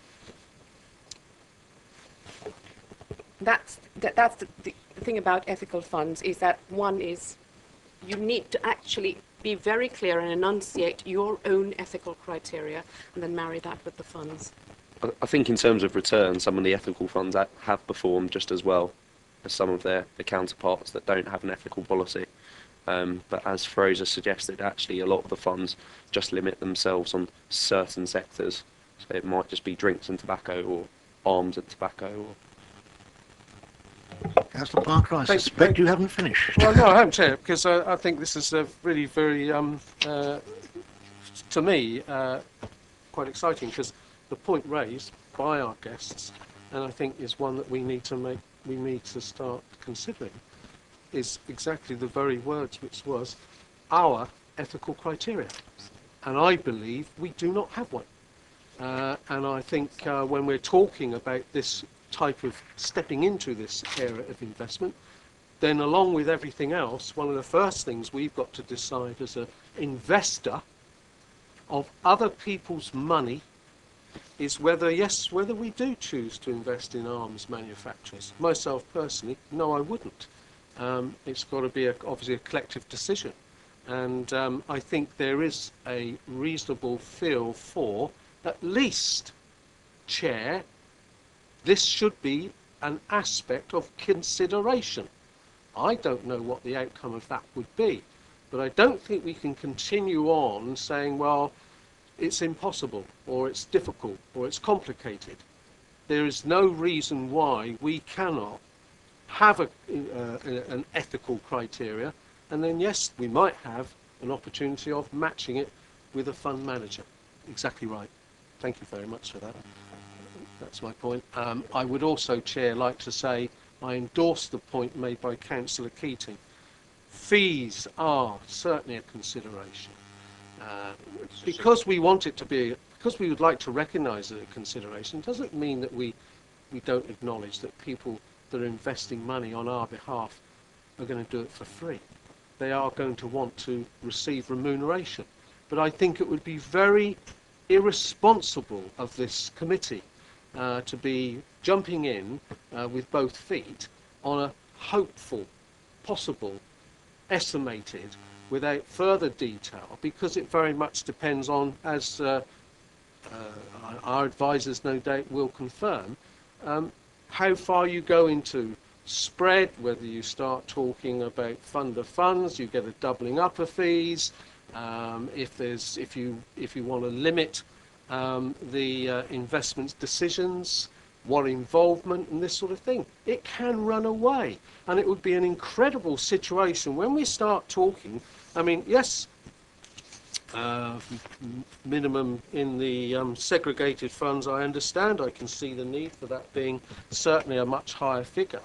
But if you were talking of a minimum investment of £40 million or something like this, could come the time when we'd have to be making a decision because the point was made very well earlier that the more you manage those investments, the higher the fees.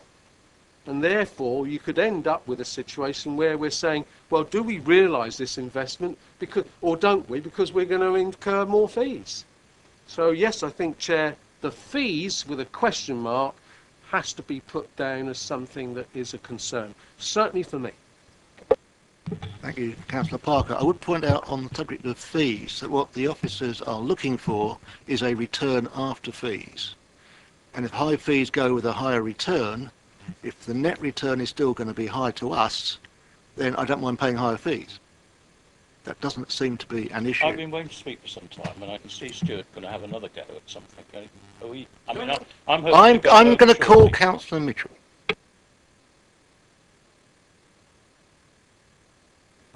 I just want to make a couple of comments, then I'll go, unless we're going to have a vote on something, which I doubt very much. This is being discussed as if it was a brand new idea. It was the case not too long ago that a big chunk of our funds were managed externally. In fact, there was a case when pretty well all of it was managed externally, and we were not entirely happy with getting the right return for the bang for the buck.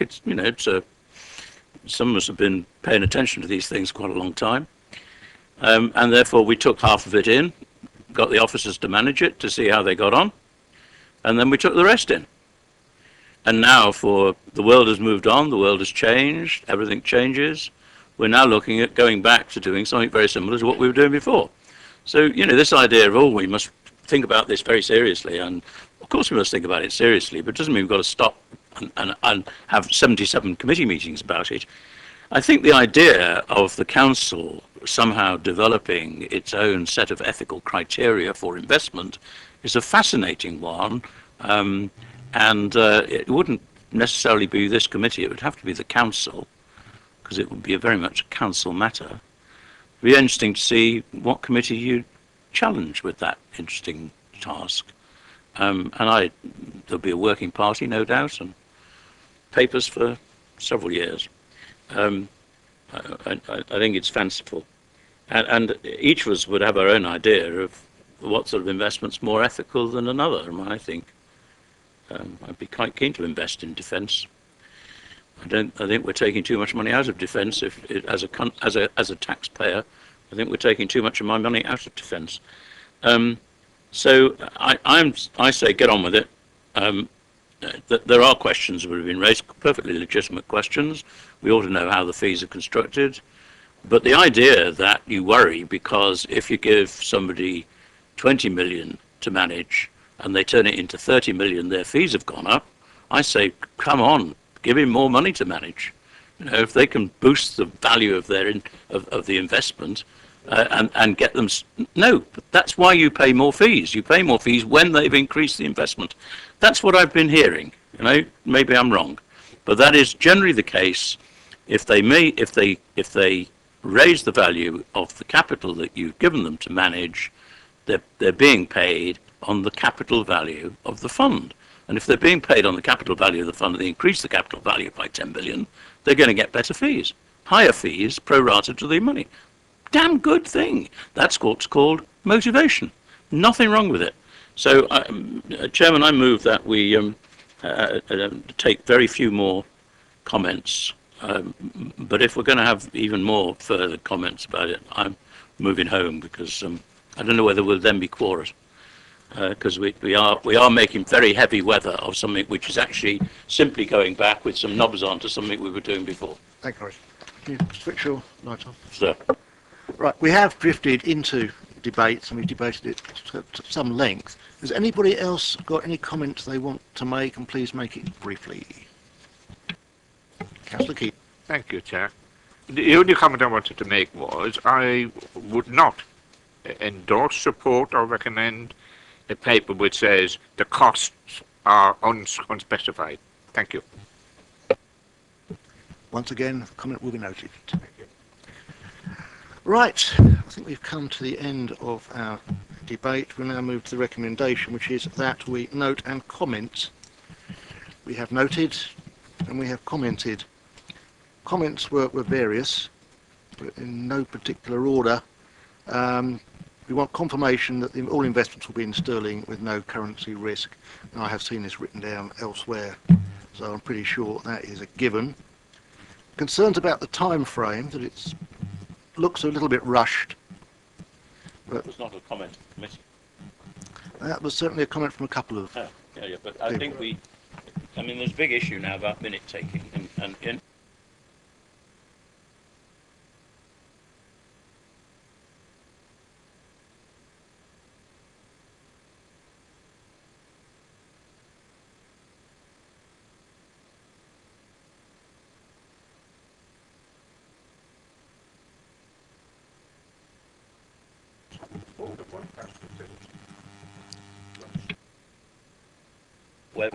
Can I have a show of hands who thinks that this is being rushed? Who doesn't think it's being rushed?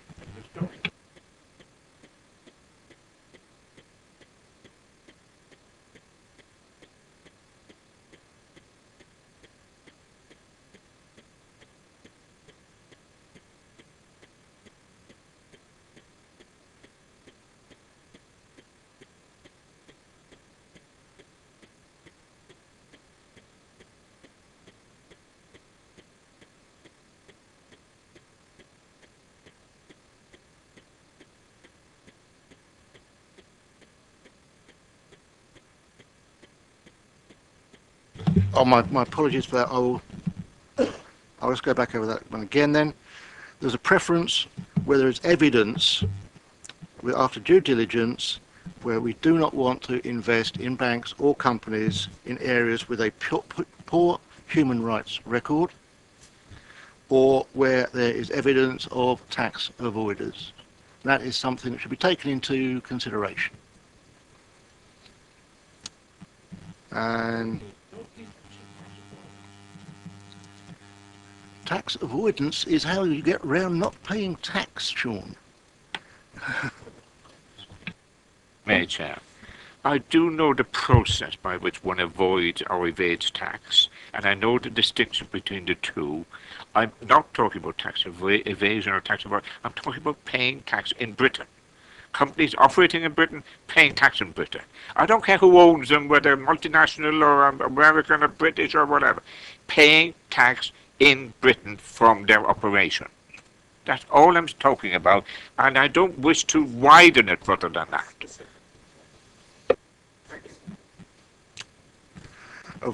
Delete tax avoidance. We talked about for equity investments in utilities as being a good income provider. It seems to remember at one time the banks were always considered to be a good income provider, and that certainly came to a grinding halt. So beware, there are no completely safe investments when it comes to equities. Has anybody picked up anything else I've missed? Thank you. Fees. Had a discussion about. We had discussion on fees. We certainly didn't have a unanimous conclusion on that. Fees are relative. They depend very much on returns, but they cannot be ignored completely. For some clarity on the general approach to a move to potentially to corporate bonds, that was a supportive. I got the feel that was a supportive view of the committee, and also the allocation of some resource for investor grow. Again, I thought was pretty much supported. So those were two other ones that I had. All right. For the record, the split between short-term, medium-term, and long-term was agreed. In terms of the longer term, the 25 million allocated to invest to grow was agreed, which doesn't include the additional 10 million that's already been allocated. Yep. And the investment in corporate bonds, the relatively conservative investment of the balance was also agreed, along with all the other comments that we made.